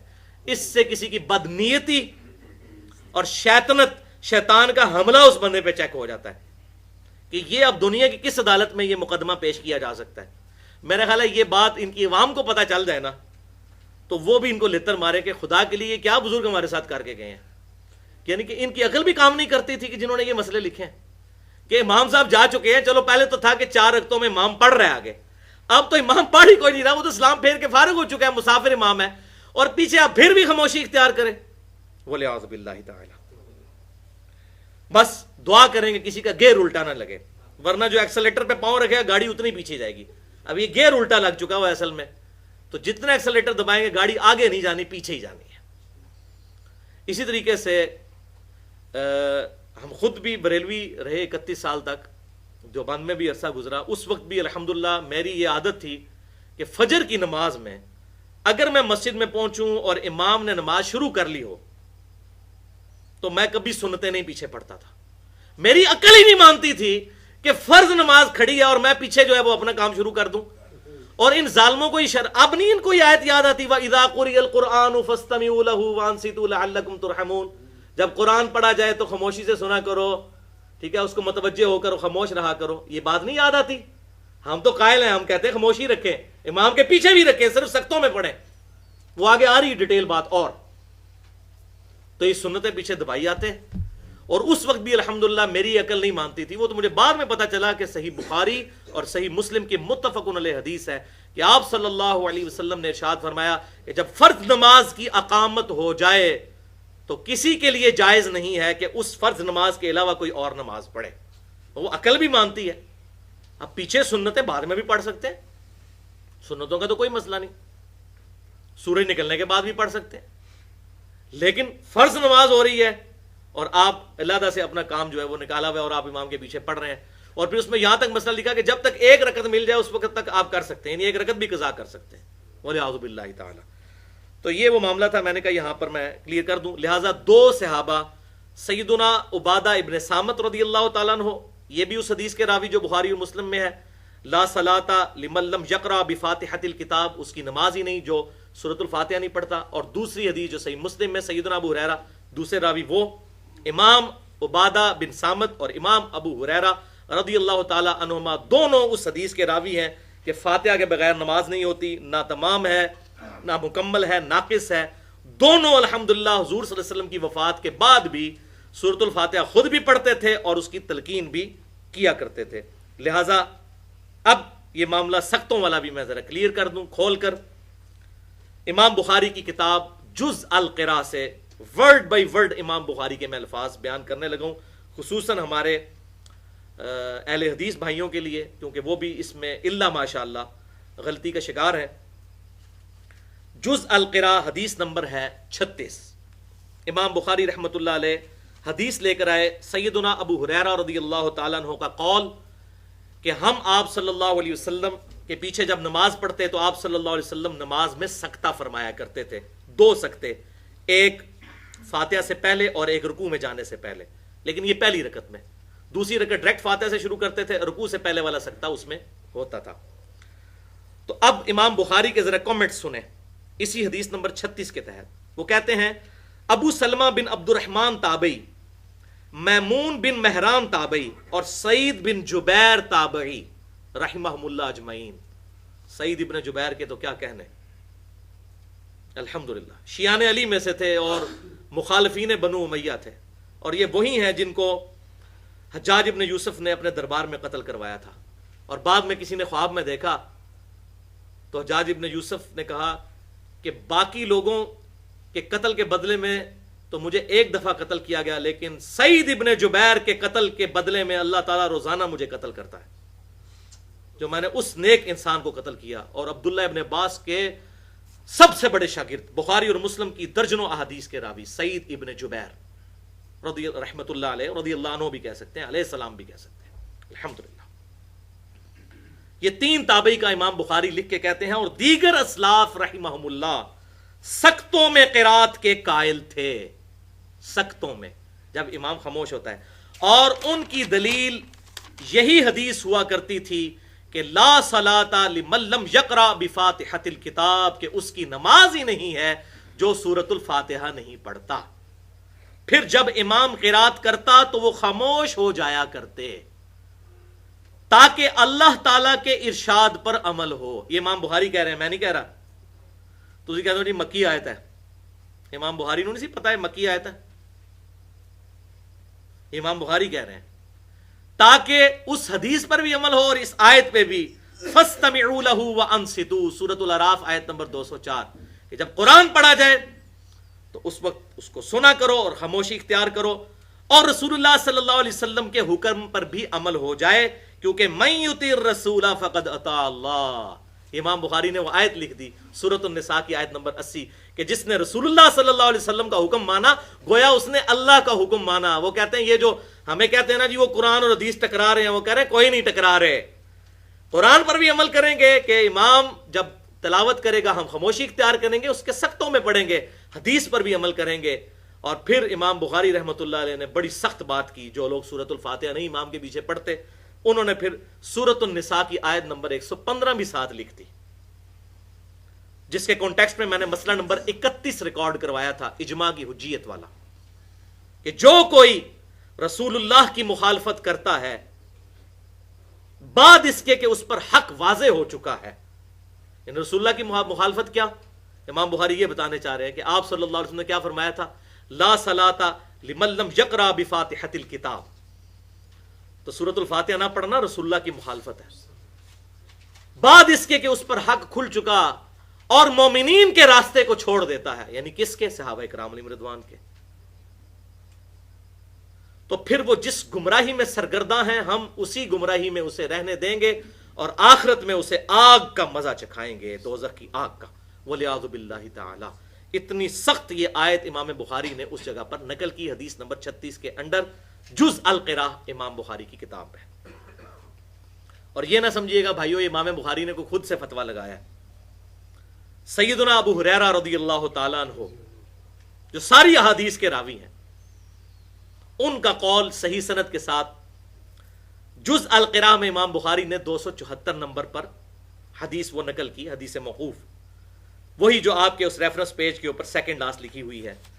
للامام سکتتان، امام کے لیے ہیں 2 سکتے. فاغتنموا القراءۃ فیہما بفاتحۃ الکتاب، تو ان 2 خاموشیوں اور سکتوں میں سورۃ الفاتحہ پڑھنے کو غنیمت سمجھو. اور اس سے بھی بڑھ کر سیدنا عبداللہ بن عمر بن عاص رضی اللہ تعالیٰ عنہ کا قول بھی نقل کیا، بلکہ یہ مرفوع حدیث کے درجے میں ہی آ جائے گی یہ بات. امام بہقی نے اپنی کتاب کتاب القراء کے اندر حدیث نمبر 301 اور 302 انہی 2 سختوں کے بارے میں، عبداللہ بن عمر بن عاص رضی اللہ تعالیٰ عنہ، یہ وہی صحابی ہیں جو حضور صلی اللہ علیہ وسلم کی ہر بات لکھ لیا کرتے تھے. سنن ابی داؤد میں آتا ہے. پھر کچھ صحابہ نے کہا آپ انسان ہی ہیں، کوئی بعض کہا تھا آپ جذبات میں بھی کوئی بات کر دیں، تو انہوں نے حدیثیں لکھنا چھوڑ دیں. تو آپ صلی اللہ علیہ وسلم نے اپنی مبارک زبان پکڑ کر فرمایا کہ اللہ کی قسم اس زبان سے حق کے سوا کچھ نہیں نکلتا. تو یہ حدیثیں لکھا کرتے تھے، اور صحیح بخاری میں موجود ہے، حضرت ابو ہریرہ کہتے ہیں مجھ سے بھی زیادہ حدیثیں عبداللہ بن عمر بن عاص کے پاس ہے، کیونکہ میں زبانی یاد رکھتا ہوں اور وہ لکھ لیتے ہیں، اور انہی کا وہ صحیفہ صادقہ بھی موجود ہے جس کے قلمی نسخے بھی مل چکے ہوئے ہیں، عبداللہ بن عمر بن عاص رضی اللہ تعالیٰ عنہما۔ تو کتاب القراء امام بہیقی کی 301 اور 302 نمبر حدیث، وہ کہتے ہیں کہ جب آپ صلی اللہ علیہ وسلم سکتہ کرتے تو ہم آپ صلی اللہ علیہ وسلم کے پیچھے سورۃ الفاتحہ پڑھا کرتے، پھر آپ صلی اللہ علیہ وسلم جب قرات شروع کرتے تو ہم خاموشی اختیار کر لیتے، اس کے بعد جب آپ صلی اللہ علیہ وسلم خاموش ہو جاتے یعنی دوسرا سکتہ کرتے تو پھر ہم قرات کرتے، یعنی ہم سے مراد جو بعد میں شامل ہوئے ہوتے۔ اور کیوں کرتے؟ ساتھ ہی اسی حدیث میں آتا ہے، عبداللہ بن عمر بن عاص کہتے ہیں کہ آپ صلی اللہ علیہ وسلم ہم سے فرمایا کرتے تھے کہ ہر وہ نماز جس میں سورۃ الفاتحہ نہ پڑھی جائے وہ ناقص ہے، اس لیے ہم نماز میں سورہ فاتحہ بھی سکتوں میں پڑھا کرتے تھے۔ الحمدللہ بھائیو، بالکل حق واضح ہو گیا، خود ہی فیصلہ کریں کہ سیف سائیڈ کون سی ہے۔ اور یہاں پر میں فتویٰ نہیں لگاتا، لیکن یہ حدیث میرے ایمان کا تقاضا ہے، میں ضرور بیان کروں۔ سنن ابی داؤد میں انٹرنیشنل نمبرنگ کے مطابق 866 اور سنن ابن ماجہ میں 1426 اور مسند امام احمد میں موجود ہے، المستدرک للحاکم میں موجود ہے، امام ذہبی نے بھی موافقت کی ہے کہ آپ صلی اللہ علیہ وسلم نے ارشاد فرمایا قیامت کے دن سب سے پہلا سوال نماز کے بارے میں ہوگا، جس کی نماز درست نکل آئی اس کے اگلے سارے معاملات آسان ہوتے چلے جائیں گے، اور جس کی نماز درست نہ نکلی لا صلاۃ لمن لم یقرأ بفاتحۃ الکتاب، جس کی نماز درست نہ نکلی، ناقص نکلی، تو اس کے سارے معاملات آگے مشکل در مشکل ہوتے جائیں گے اور ذلت اور رسوائی اس کا انجام ہوگا، والعیاذ باللہ تعالی۔ آخری علمی پوائنٹ نمبر 3، اور وہ ہے پوری گفتگو کا کنکلوژن انشاءاللہ 10-12 منٹ میں، اور وہ ہے بھائیو امام بخاری رحمہ اللہ کا باب۔ یہ میں نے پہلے نہیں بتایا تھا، اب اتنی گفتگو کے بعد آپ کو سمجھ آئے گا کہ امام بخاری کیوں تڑپ کے باب باندھ رہے ہیں۔ صحیح بخاری کی وہ حدیث جو 756 نمبر ہے، اور صحیح مسلم میں بھی ہے 874، عبادہ ابن صامت رضی اللہ تعالیٰ عنہ کی حدیث، لا صلاۃ لمن لم یقرأ بفاتحۃ الکتاب، کہ اس کی نماز ہی نہیں ہوتی جو نماز میں سورۃ الفاتحہ نہیں پڑھتا۔ اس حدیث پر امام بخاری کا باب، اور باب محدث کا فہم ہوتا ہے۔ باب کیا ہے سنیں، قرات کا واجب ہونا، واجب ہے قرات دونوں کے لیے، چاہے امام ہو یا مقتدی، ہر نماز میں، سفر میں اور حضر میں، چاہے وہ نماز جہری ہو چاہے سری ہو۔ یہ باب کی ہیڈنگ ہے امام بخاری کی۔ وہ کہتے ہیں امام نے بھی فاتحہ پڑھنی ہے، مقتدی نے بھی، چاہے وہ سفر میں ہے چاہے وہ مقیم ہے، چاہے وہ جہری نماز ہے یعنی مغرب عشاء اور فجر، چاہے سری نماز ہے چاہے ظہر اثر ہے۔ لیکن جہری نمازوں میں سکتات کرنے ہوں گے، وہ میں پہلے بیان کر چکا، لہٰذا مجھے یہ بات کہنے میں کوئی عار نہیں ہے کہ اس معاملے میں ہمارے اہل سنت میں سے ہی ایک گروہ، جس کو میں کچھ غلطیوں کے ساتھ اہل سنت میں ہی شمار کرتا ہوں، اگرچہ وہ ہم پہ فتوے لگاتے ہیں لیکن اب ان میں کافی ٹالریشن آ چکی ہے، ٹالرنس، جماعت المسلمین والے، ان کا موقف الحمدللہ حق پر مبنی ہے۔ اس معاملے میں حنفی ایک ایکسٹریم کو جا چکے ہیں اور اہل حدیث دوسری ایکسٹریم کو، لیکن سارے اہل حدیث نہیں، اہل حق بھی موجود ہیں علماء عرب میں بھی اور پاکستان میں بھی، میں آگے بتا بھی دیتا ہوں اسی کنکلوژن کے اندر، کہ جماعت المسلمین والوں کا موقف درست ہے کہ وَإِذَا قُرِئَ الْقُرْآنُ فَاسْتَمِعُوا لَهُ وَأَنصِتُوا لَعَلَّكُمْ تُرْحَمُونَ۔ اس آیت کا فہم سلف نے یہی لیا ہے کہ جہری نمازوں میں امام کے پیچھے فاتحہ نہیں پڑھنی بلند آواز کے ساتھ، مگر سکتوں کے اندر، اور سرن میں تو مسئلہ ہی نہیں، اور اس میں آپ نے سورت بھی پڑھنی ہے۔ اور یہ معاملہ کو بھائیو آج نہیں بگڑا، یہ بہت پہلے کا معاملہ بگڑا ہوا ہے، تابعین کے دور سے۔ اب وہ آ جائیے تابعین کا فتویٰ، اسی تابعی کا جس کا میں نے تعارف کروایا، سعید ابن جبیر، سیدنا عبداللہ ابن عباس رضی اللہ تعالی عنہما کے شاگرد اور جلیل القدر تابعی، ہزاروں احادیث کے وہ راوی، سعید ابن جبیر کا فتویٰ ہے، میرے پہ کسی نے غصہ نہیں کھانا، اب آ رہی ہے ذرا کڑوی بات، مجھ پہ کوئی غصہ نہ کھائے، حدیث نمبر 34 جز القراء میں امام بخاری نے لی ہے، میں نے نہیں نقل کی، امام بخاری، اور یہ صحیح سند کے ساتھ ہے۔ اور شکر الحمدللہ شیخ زبیر علی زئی رحمہ اللہ کا ترجمہ اور حکم لگ کے امام بخاری کی جز القراء مارکیٹ میں آ چکی ہے، مکتبہ اسلامیہ کی، انہوں نے بھی اس پر صحیح سند کا حکم لگایا ہے، لہذا کوئی مسئلہ نہیں ہے اس کے اندر۔ اب یہ میں لفظ ب لفظ امام بخاری نے جو الفاظ سعید ابن جبیر کے نقل کیے وہ پڑھنے لگا ہوں دل کو تھام کے۔ عبداللہ بن عثمان تبع تابعی کہتے ہیں کہ میں نے سعید ابن جبیر تابعی رحمہ اللہ سے پوچھا کیا میں امام کے پیچھے قرات کیا کروں؟ فرمایا ہاں، اگرچہ تو اس کی قرات سن رہا ہو تب بھی پیچھے قرات کیا کر۔ یعنی امام جہری نماز میں قرات کر رہا ہے اور تجھے آواز آ رہی ہے تب بھی تو نے پیچھے قرات کرنی ہے، لیکن اس سے یہ ثابت نہیں ہوتا کہ آپ نے پیچھے پیچھے کرنی ہے۔ اگلی بات وہ فتویٰ لگانے لگے ہیں، وہ جناب اگر بڑی کوڑی گولی آن لگی ہے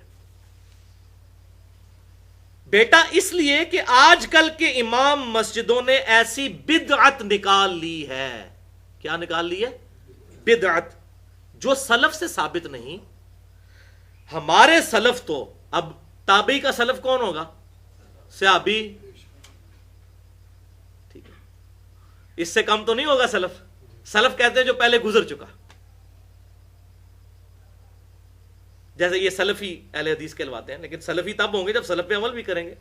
خالی اہل سنت یا سلفی کہلا لینے سے، اہل حدیث کہلا لینے سے تو وہ اسی طرح ہی ہے نا، جیسے میں سب کو کہتا ہوں کہ وہ بریلوی دیوبندی اہل حدیث سب اپنے آپ کو اہل سنت کہتے ہیں، تو روح افزا کی بوتل کے اندر شراب ڈلی اور باہر روح افزا لکھا ہو تو وہ اس طریقے سے روح افزا تو نہیں بن جائے گا، جامع شیری بھی نہیں بنے گا، نہ نورس بن جائے گا، وہ اندر جو ہے وہی رہے گا۔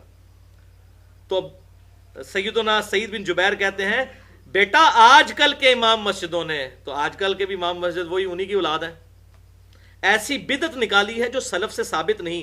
اسلاف تو تکبیر کہہ کر خاموش ہو جایا کرتے حتیٰ کہ انہیں یقین ہو جاتا کہ مقتدیوں نے سورۃ الفاتحہ پڑھ لی ہے، پھر وہ قرات شروع کرتے تو مقتدی خاموش ہو کر ان کی قرات سنا کرتے تھے، اور جو لیٹ شامل ہوگا وہ قرات ہی سنے گا، پھر رکوع میں جانے سے پہلے دوسرا سکتہ ہوگا۔ اب آپ کو سمجھ آئی وہ دوسرا سکتہ کیوں ہوتا تھا اور میں یہاں کیوں کرتا ہوں؟ الحمدللہ۔ لو جی، یہ بات بالکل کلیئر ہو گئی۔ اسی کانٹیکسٹ میں اب آپ کو امام اوزائی کا قول بھی سمجھ آ جائے گا، کیونکہ امام اوزائی کے قول کو بعض لوگوں نے پھر سہارا لیا کہ جی وہ امام اوزائی تو قائل ہیں کہ امام کے ساتھ ساتھ بھی دبی اور سورہ فاتحہ، تو وہ امام اوزائی ان کے بھی آگے شاگردوں میں سے ہیں، شاگرد بھی نہیں، شاگردوں کے شاگردوں میں سے ہیں۔ امام اوزائی 158 ہجری میں فوت ہوئے، امام حنیفہ رحمۃ اللہ علیہ کے ہم اثر ہیں، اور جن کے ساتھ وہ ایک جعلی مناظرہ بھی رکھا ہوا ہے کہ امام ابو حنیفہ نے یہ کہا تو امام اوزائی نے آگے، وہ رفع دین کے مسئلے میں جعلی مناظرہ، وہ کوئی مناظرہ نہیں ہوا، جھوٹا بنا کے، یہ وہ امام اوزائی ہیں، المتوفی 158 ہجری۔ انہوں نے مجبوراً اجازت دی تھی کہ امام تو اب چونکہ بدعتی ہو چکے ہیں، اب اماموں سے تو نہیں، اس ٹائم بھی اماموں سے لڑنا بڑا مشکل تھا، آج کل بھی آپ کو پتا ہے وہ مسجدیں نکال دیں گے آپ کو۔ اس کانٹیکسٹ میں انہوں نے کیا کہا تھا وہ اب آپ کو سمجھ آ جائے گا۔ کتاب القراء امام بہیقی کی کتاب میں پیج نمبر 117 پہ یہ موجود ہے، اور شیخ زبیر علی زئی رحمہ اللہ نے جز القراء امام بخاری کا جو ترجمہ اور اس پہ حکم لگایا اس کے پیج نمبر 117 پر ہے، اور امام بہیقی کی کتاب القراء میں 247 نمبر حدیث ہے۔ یہ میں نے حوالہ پورا دے دیا، امام اوزائی کا قول۔ شکر ہے شیخ زبیر علی زئی صاحب نے بھی یہ نقل کر دیا، ورنہ تو ماننے کے لیے تیار ہی نہ ہوتا، مطلب کہ یہ پتہ نہیں صحیح ہے کہ نہیں۔ امام بہیقی نے بھی نقل کیا، شیخ زبیر علی زئی صاحب نے جز القراء امام بخاری کے اس میں 117 نمبر پیج میں اردو میں ترجمے میں۔ امام اوزائی کا قول ذرا سنیں جی۔ امام کی یہ ذمہ داری ہے کہ وہ تکبیر اولیٰ کے بعد سکتہ کرے اور قرات کے بعد بھی سکتہ کرے۔ امام کی کیا ذمہ داری ہے؟ تنخواہ لے کے سائڈ پہ ہو جائے؟ نہیں، امام کی یہ ذمہ داری ہے کہ وہ تکبیر اولیٰ کے بعد سکتہ کرے اور قرات کے بعد بھی سکتہ کرے، تاکہ اس کے پیچھے والے مقتدی بھی فاتحہ پڑھ لیں، اور اگر یہ نہ ہو سکے، وہ آخری جملہ لیا ہے دیکھو جی، امام اوزائی کہتے ہیں نہ ہو سکے تو دبی آؤ۔ اب پچھلی بات بھی تو دیکھیں نا، نماز کے قریب مت جاؤ جب تم نشے کی حالت میں ہو، یہ وہی بات۔ اگر یہ نہ ہو سکے، یعنی کہ مولوی صاحب تواڈے تے فتویٰ لان تے تواڈی پھینٹی لانے تے چکر وچ پے جان، اگر یہ نہ ہو سکے تو مقتدی امام کے ساتھ فاتحہ پڑھ لے اور جلدی جلدی ختم کر کے اس کی قرات سن لے۔ یہ انہوں نے مجبوراً بات کی تھی، کہ مولوی قابو نہ آئے تو بھائی مولوی نہ لڑیں، بڑا ڈاڈا ہوں چپ کر کے اپنی فاتحہ پڑھ کے جلدی جلدی آپ قرات سن لینا مجبوراً۔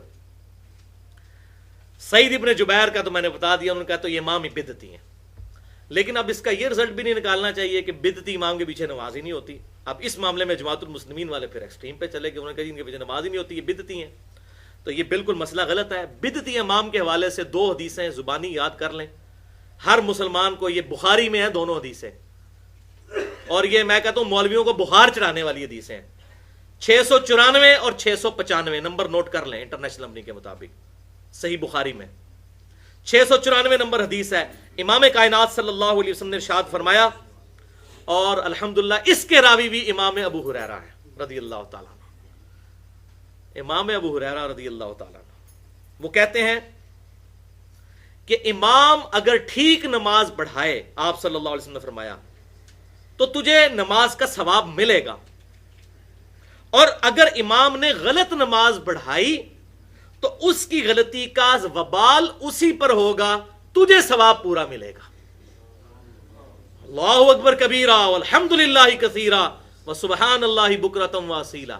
مجھے اکثر لوگ پوچھ رہے ہوتے ہیں جی وہ بریلوی دیوبندی رفع الیدین نہیں کرتے ہیں تو نماز ہی غلط پڑھ رہے ہوتے ہیں، تو آپ صلی اللہ علیہ وسلم نے پہلے ہی فرما دیا ہے کہ اگر امام غلط نماز پڑھا رہا ہے اس کی غلطی کا وبال اس پر ہوگا، تجھے ثواب پورا مل جائے گا۔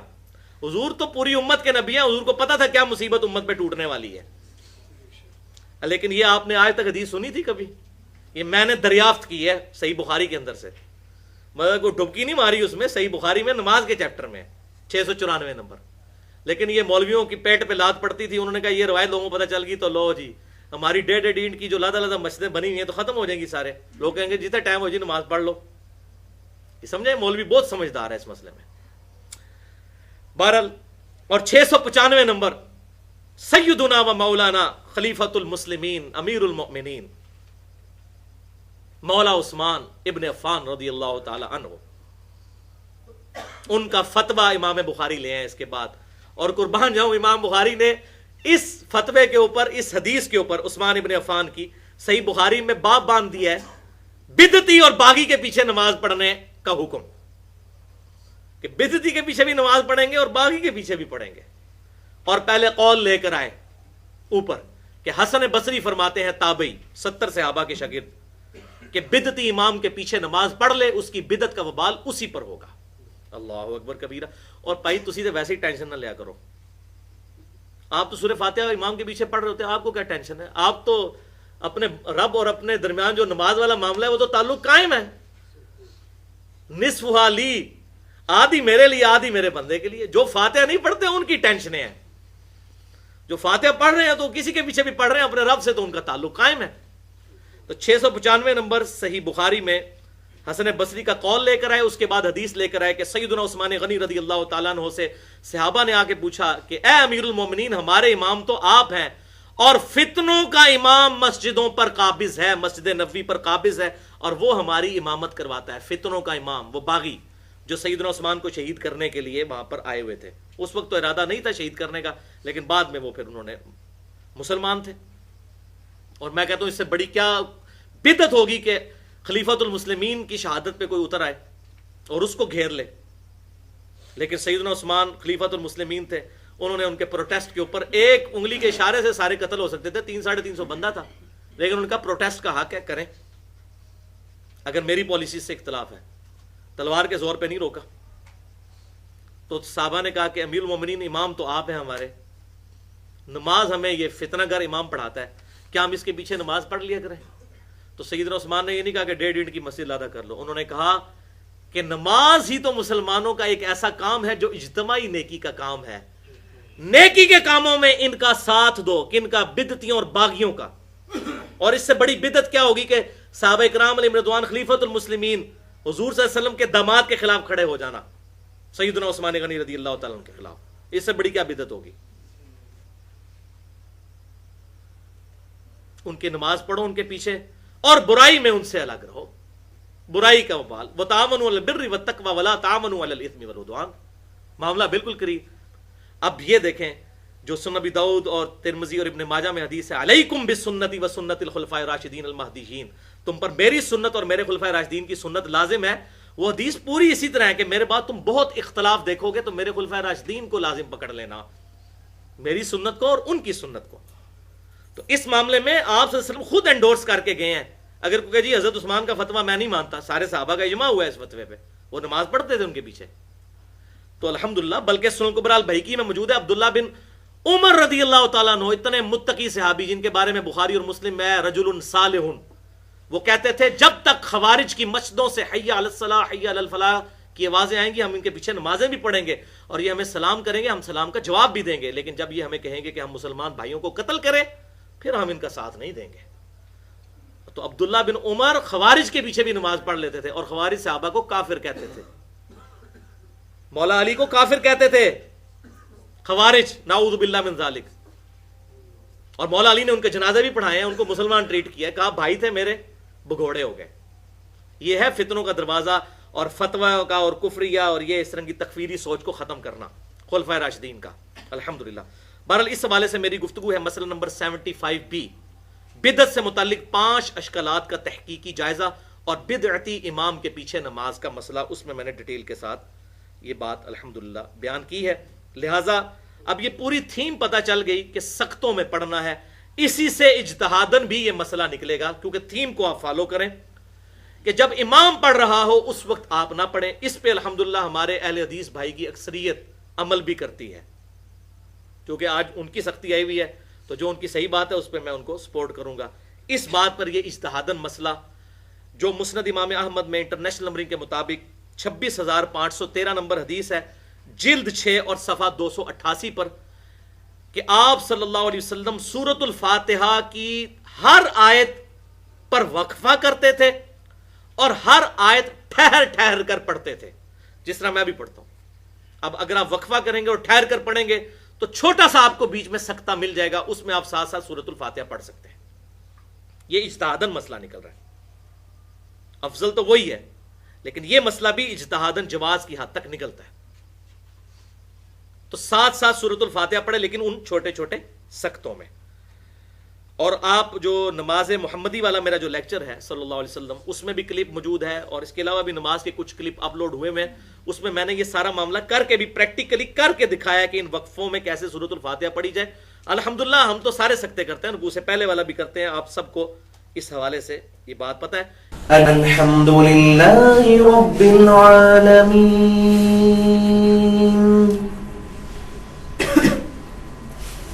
الرحمن الرحیم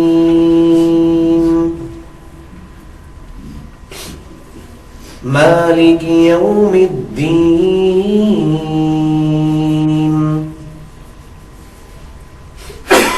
إياك نعبد وإياك نستعين اهدنا الصراط المستقيم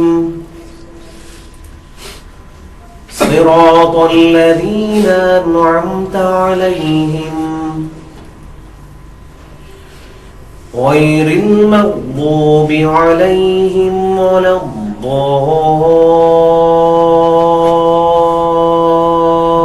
الضالين آمين.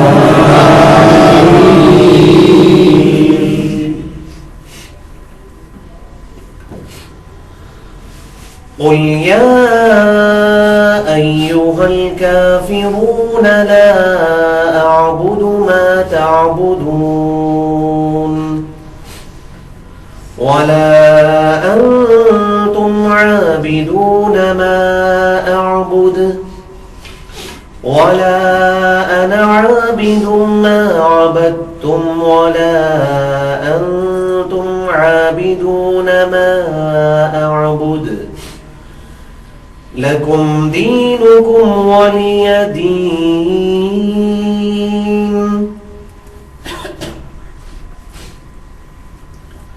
قل هو الله أحد الله الصمد لم يلد ولم يولد ولم يكن له كفوا أحد.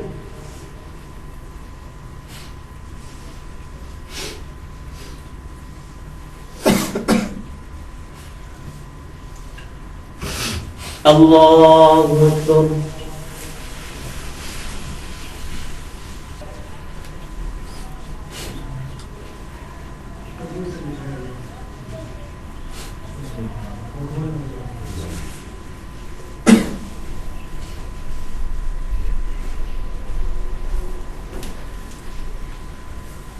سمع اللہ لمن حمدہ.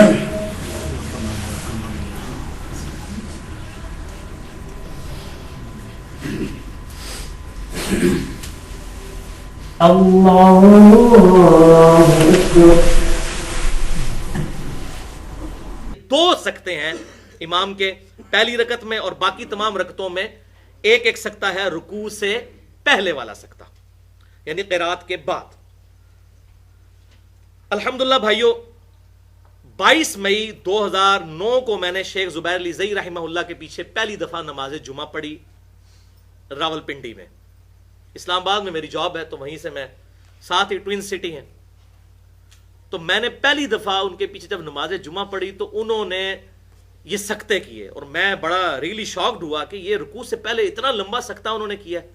تو پھر میں نے نماز کے بعد ان سے پوچھا کہ یہ کیا, تو انہوں نے کہا کہ بھئی سنت ہے. تو میں نے کہا یہ تو میں نے آپ کو ہی کرتے ہوئے دیکھا ہے اور تو یہ سنت کوئی نہیں کرتا. انہوں نے مجھے بعد میں پتا چلا کہ جماعت المسلمین والے بھی کرتے ہیں اور علماء عرب تو کرتے ہی ہیں, ان میں سب تو نہیں کرتے. مسجد نبوی کے جو امام ہے امام حذیفی وہ تو اتنا لمبا سکتہ کرتے ہیں کہ آپ 2 دفعہ سورۃ الفاتحہ پڑھ سکتے ہیں. اس طریقے سے آپ عرب میں بھی, آپ کویت کے اندر چلے جائیں, باقی عرب ملکوں میں UAE میں چلے جائیں, وہاں پر بھی لوگ وقفے کرتے ہیں اور اتنے لمبے لمبے سکتے ہیں کیونکہ عملی تواتر وہاں چلتا آ رہا ہے نا. امت کے اجماع اور عملی تواتر نے یہ چیز ٹرانسلیٹ کی ہے نا عربیوں کو. ہم تک تو دین ٹرانسلیٹ ہو کے پہنچا ہے نا, تو اس میں پھر مولوی گھس گئے, تو وہاں عملی تواتر بھی اس حوالے سے چل رہا ہے. اور الحمدللہ میں اہل حدیث کے لیے خصوصاً یہ بات بتا رہا ہوں کہ شیخ زبیر علی زئی رحمہ اللہ نے, میں نے خود دیکھا, بلکہ 17 جون 2009 کو جب میں نے ان کا 100 سوالات کا انٹرویو ریکارڈ کیا تو مغرب کی نماز میں شیخ زبیر علی زئی رحمہ اللہ نے مجھے امامت کے لیے آگے کیا. تو میں نے بھی مغرب کی جب نماز پڑھائی تو اس میں سکتے کیے لمبے لمبے. تو انہوں نے مجھے نماز کے بعد ظاہر انہوں نے کیا کہنا تھا, انہوں نے مجھے یہ بات بتائی تھی کہ یہ سکتے سنت ہے. تو الحمدللہ میں نے بھی ان کے پیچھے نماز پڑھی, انہوں نے بھی میرے پیچھے مغرب کی نماز پڑھی اور میں نے اس میں لمبے لمبے سکتے کیے اور مجھے اس میں انہوں نے اس کو انڈورس بھی کر دیا اس حوالے سے. اسی طریقے سے اہل حدیث کے لیے میں ایک اور حوالہ دیتا ہوں صلاح الدین یوسف صاحب کا. یہ جناب قرآن پاک اتنا موٹا جو یہ تمام حاجیوں کو مفت دیتے ہیں, یہ انہی کا ہے جو پاکستانی اسکالر ہیں بہت بڑے, صلاح الدین یوسف صاحب. ان سے کچھ غلطیاں بھی ہوئی, وہ غلطیاں اپنی جگہ, لیکن الحمدللہ یہ تفسیر میں کہتا ہوں تفسیر ابن کثیر سے بھی بہتر ہے. اس میں بھی کتنی جعلی روایتیں موجود ہیں, اگرچہ اب شیخ زبیر علی زئی صاحب کے حکم کے ساتھ صحیح اور ضعیف کے فرق کے ساتھ وہ آ چکی ہے, لیکن یہ مختصر تفسیر ہے اور ماشاءاللہ حق ادا کیا ہے الحمدللہ. صلاح الدین یوسف صاحب کی آپ صفحہ نمبر 2 اسی آسن البیان کا قرآن کھول لیں, یہ موٹا سعودی عرب سے بھی چھپتا ہے, پاکستان سے بھی. یہ سعودی عرب والی کاپی جو میں نے آپ کو دکھائی ہے, صفحہ نمبر 2 کھول لیں, سورۃ الفاتحہ کی تفسیر. یہی انہوں نے بیان کیا ہے کہ امام کے پیچھے فاتحہ پڑھنی ہے لیکن سختوں میں. اب یہ خود بھی نہیں کہیں کو پتا ہوگا کہ صلاح الدین یوسف صاحب نے بھی یہ بات لکھی ہے. یعنی ماشاءاللہ علماء کو یہ بات پتا ہے کہ یہ کام ایسے کرنا ہے, لیکن بعض ضدی ہیں, وہ پھر سختوں کے خلاف کتابیں بھی لکھتے ہیں, وہ جعلی قسم کی روایتیں نقل کر کے کوشش کرتے ہیں تو ظلم کرتے ہیں. اب یہ اہل حدیثوں کے لیے, اب کچھ حنفی بھائیوں کے لیے, بریلوی اور دیوبندی اور اہل حدیثوں کے بھی مشترکہ بزرگ ہیں, شاہ ولی اللہ محدث دہلوی رحمہ اللہ المتوفی 1176 ہجری, ان کی شعراء افاق کتاب ہے حجت اللہ البالغہ, جس کتاب میں انہوں نے لکھا کہ رفع الیدین کرنے والے مسلمان مجھے زیادہ محبوب ہیں ان سے جو نہیں کرتے, کیونکہ اس کی حدیثیں کثرت کے ساتھ اور بہت زیادہ ہیں. یہاں بھی شاہ صاحب نے الحمدللہ حق گوئی کا مظاہرہ کیا. شاہ ولی اللہ دہلوی حجت اللہ البالغہ, word by word Shah Wali اللہ کے الفاظ, کیونکہ بریلوی دیوبندی اہل حدیث کے جتنے بڑے بڑے علماء ہیں یہاں پر, سارے جو فوت ہیں یا زندہ ہیں, سب کی سندیں شاہ ولی اللہ کے ذریعے اوپر تک جاتی ہیں. ان کے بارے میں تو آپ سمجھ لیں ان کا اتنا بڑا سٹیٹس ہے, کوئی ان کے بارے میں بولتا ہی نہیں ہے. تو شاہ ولی اللہ کے الفاظ حجت اللہ البالغہ سے ورڈ بائی ورڈ میں پڑھنے لگا ہوں. وہ فرماتے ہیں مقتدی پر قرات سننا اور خاموش رہنا واجب ہے. وہی وَإِذَا قُرِئَ الْقُرْآنُ فَاسْتَمِعُوا لَهُ وَأَنصِتُوا. پس اگر امام جہری نماز میں ہو تو مقتدی نہ پڑھے مگر صرف سکتوں میں. دیکھ لیں, اب شاہ ولی اللہ کو بھی پتا کہ یہ سکتے ہیں سنت, وہ تو احادیث میں نے بتا دی, بخاری اور مسلم میں بھی, سنن ابی داؤد میں موجود, مسند احمد میں بھی موجود. اور امام سری نمازوں میں ظہر اور عصر میں ہو تو مقتدی کو عام اجازت ہے, لیکن اس طرح پڑھے کہ امام کو خلل نہ ہو. یعنی زور اور اثر کی نماز میں اتنا اونچا نہ پڑے کہ امام ڈسٹرب ہو جائے. یہ کام نہیں کرنا کہ آپ خیر ہے جی پڑھی ہو، امام بھی خاموش ہے تو میں اونچا پڑھنا، نہیں، ایسا خلل نہ ہے. اور یہی میرے نزدیک سب سے بہتر قول ہے. یہ شاہ ولی اللہ کا فتویٰ الحمدللہ سارے کور ہو گئے. اب آخر میں امام بہیقی رحمہ اللہ کا اپنا ایکسپرٹ اوپینین جو انہوں نے کنکلوڈ کیا ہے اپنی کتاب کو، امام بخاری اور امام بہیقی، اور یہ میری کنکلوڈنگ بات تھی. یہ اب آپ ورڈ بائی ورڈ سن لیں. امام بہیقی رحمہ اللہ نے اپنی کتاب القراء میں انٹرنیشنل نمبرنگ کے مطابق پیج نمبر 85 کے اوپر لفظ بہ لفظ ورڈ بائی ورڈ یہ الفاظ لکھے. اب آپ کو بات سمجھ آئے گی امام بہیقی کی. علم حدیث میں معرفت رکھنے والوں کے نزدیک نماز میں 2 سکتوں کی حدیث ہر اس حدیث سے زیادہ ثابت ہے جس سے قرات نہ کرنے والے لوگ دلیل پکڑتے ہیں. اور یہی یعنی سکتوں میں قرات کرنے کا عمل ہے صحابہ، تابعین اور ان کے بعد کے علماء کا، جن کا ہم نے ذکر پہلے کر دیا. صحابہ، تابعین اور بعد کے علماء. اور یہ تمام لوگ امام کی قرات کے وقت خاموش رہنے اور امام کے سکوت کے وقت سورۃ الفاتحہ پڑھنے کا حکم دیتے تھے، اور ان دونوں میں تطبیق کر کے دونوں باتوں پر عمل کرنے کے قائل تھے کہ آیت پہ بھی عمل کرنا ہے اور حدیث پہ بھی. تطبیق آپٹیمل سولوشن. یعنی آیت کہہ رہی ہے وَإِذَا قُرِئَ الْقُرْآنُ فَاسْتَمِعُوا لَهُ وَأَنصِتُوا لَعَلَّكُمْ تُرْحَمُونَ. جب قرآن پڑھا جائے خاموشی سے اس کو غور کے ساتھ سنو اور خاموش رہو تاکہ تم پر رحم کیا جائے. اور حدیث کیا؟ وہ بخاری اور مسلم کی، لا صلاۃ لمن لم یقرأ بفاتحۃ الکتاب. اس کی نماز ہی نہیں ہوتی جو نماز میں سورۃ الفاتحہ نہیں پڑھتا. اس میں وہ کہتے ہیں تطبیق کرتے تھے ہمارے سلف الحمدللہ. اور یہی سیم بات امام بہیقی سے بھی پہلے ان کے پردادا استاد امام بخاری رحمۃ اللہ علیہ نے جز القراء میں لکھ دی حدیث نمبر 36 کے تحت. اور یہی ہے آخری قول جو آج کے لیکچر کا، انشاءاللہ یہ لیکچر اس پہ کنکلوڈ. ابو سلمہ بن عبد الرحمن تابعی، میمون بن مہران تابعی، یہ امام بخاری کے لفظ بلفظ، اور سعید ابن جبیر تابعی اور دیگر اسلاف رحمہم اللہ امام کے سختوں میں قرات کرنے کے قائل تھے. اور ان کی دلیل وہی حدیث ہوا کرتی تھی کہ آپ صلی اللہ علیہ وسلم نے ارشاد فرمایا لا صلاۃ الا بفاتحۃ الکتاب، کہ نماز نہیں ہوتی مگر سورۃ الفاتحہ کے ساتھ. پھر جب امام قرات کرتا تو وہ خاموش ہو جایا کرتے تاکہ اللہ کے حکم پر بھی عمل ہو جائے. فاستمعوا له وانصتوا. یہ امام بخاری نے آیت نقل کی ہے، اور یہ مکی آیت ہے فلاں، یہ ہے، یہ کسی کا موقف نہیں ہے. اور پھر وہ کہتے ہیں کہ رسول اللہ صلی اللہ علیہ وسلم کے حکم پر بھی عمل ہو جائے، کیونکہ من یطیع الرسول فقد اطاع اللہ. جس نے رسول اللہ کی اطاعت کی گویا کہ اس نے اللہ کی اطاعت کی. یعنی آیت اور احادیث آپس میں نہیں ٹکراتے، جو یہ امیج دینے کی کوشش کی جاتی ہے. اور پھر انہوں نے گاڑا فتویٰ لگایا سورہ النساء آیت نمبر 115 کہ جو لوگ رسول اللہ کی مخالفت کرتے ہیں صلی اللہ علیہ وسلم بعد اس کے کہ ان پر حق واضح ہو چکا، اور مومنین یعنی صحابہ کے راستے کو چھوڑ دیتے ہیں، تو ایسے لوگ ہیں جن کو اللہ تعالیٰ ان کی گمراہی میں سرگرداں رہنے دے گا، اور پھر ان کا بالآخر ٹھکانہ جہنم کی آگ ہوگا. وَلِعَوْذُ بِاللَّهِ تعالی. اللہ تعالیٰ سے دعا ہے جو حق بات میں نے کہی اللہ تعالیٰ ہمارے دلوں میں راسخ فرمائے. اگر جذبات میں میرے منہ سے کوئی غلط بات نکل گئی تو اللہ تعالیٰ ہمارے دلوں سے معاف کر دے. ہمیں کتاب و سنت کی تعلیمات پر عمل کر کے دوسرے بھائیوں تک پہنچانے کی توفیق عطا فرمائے.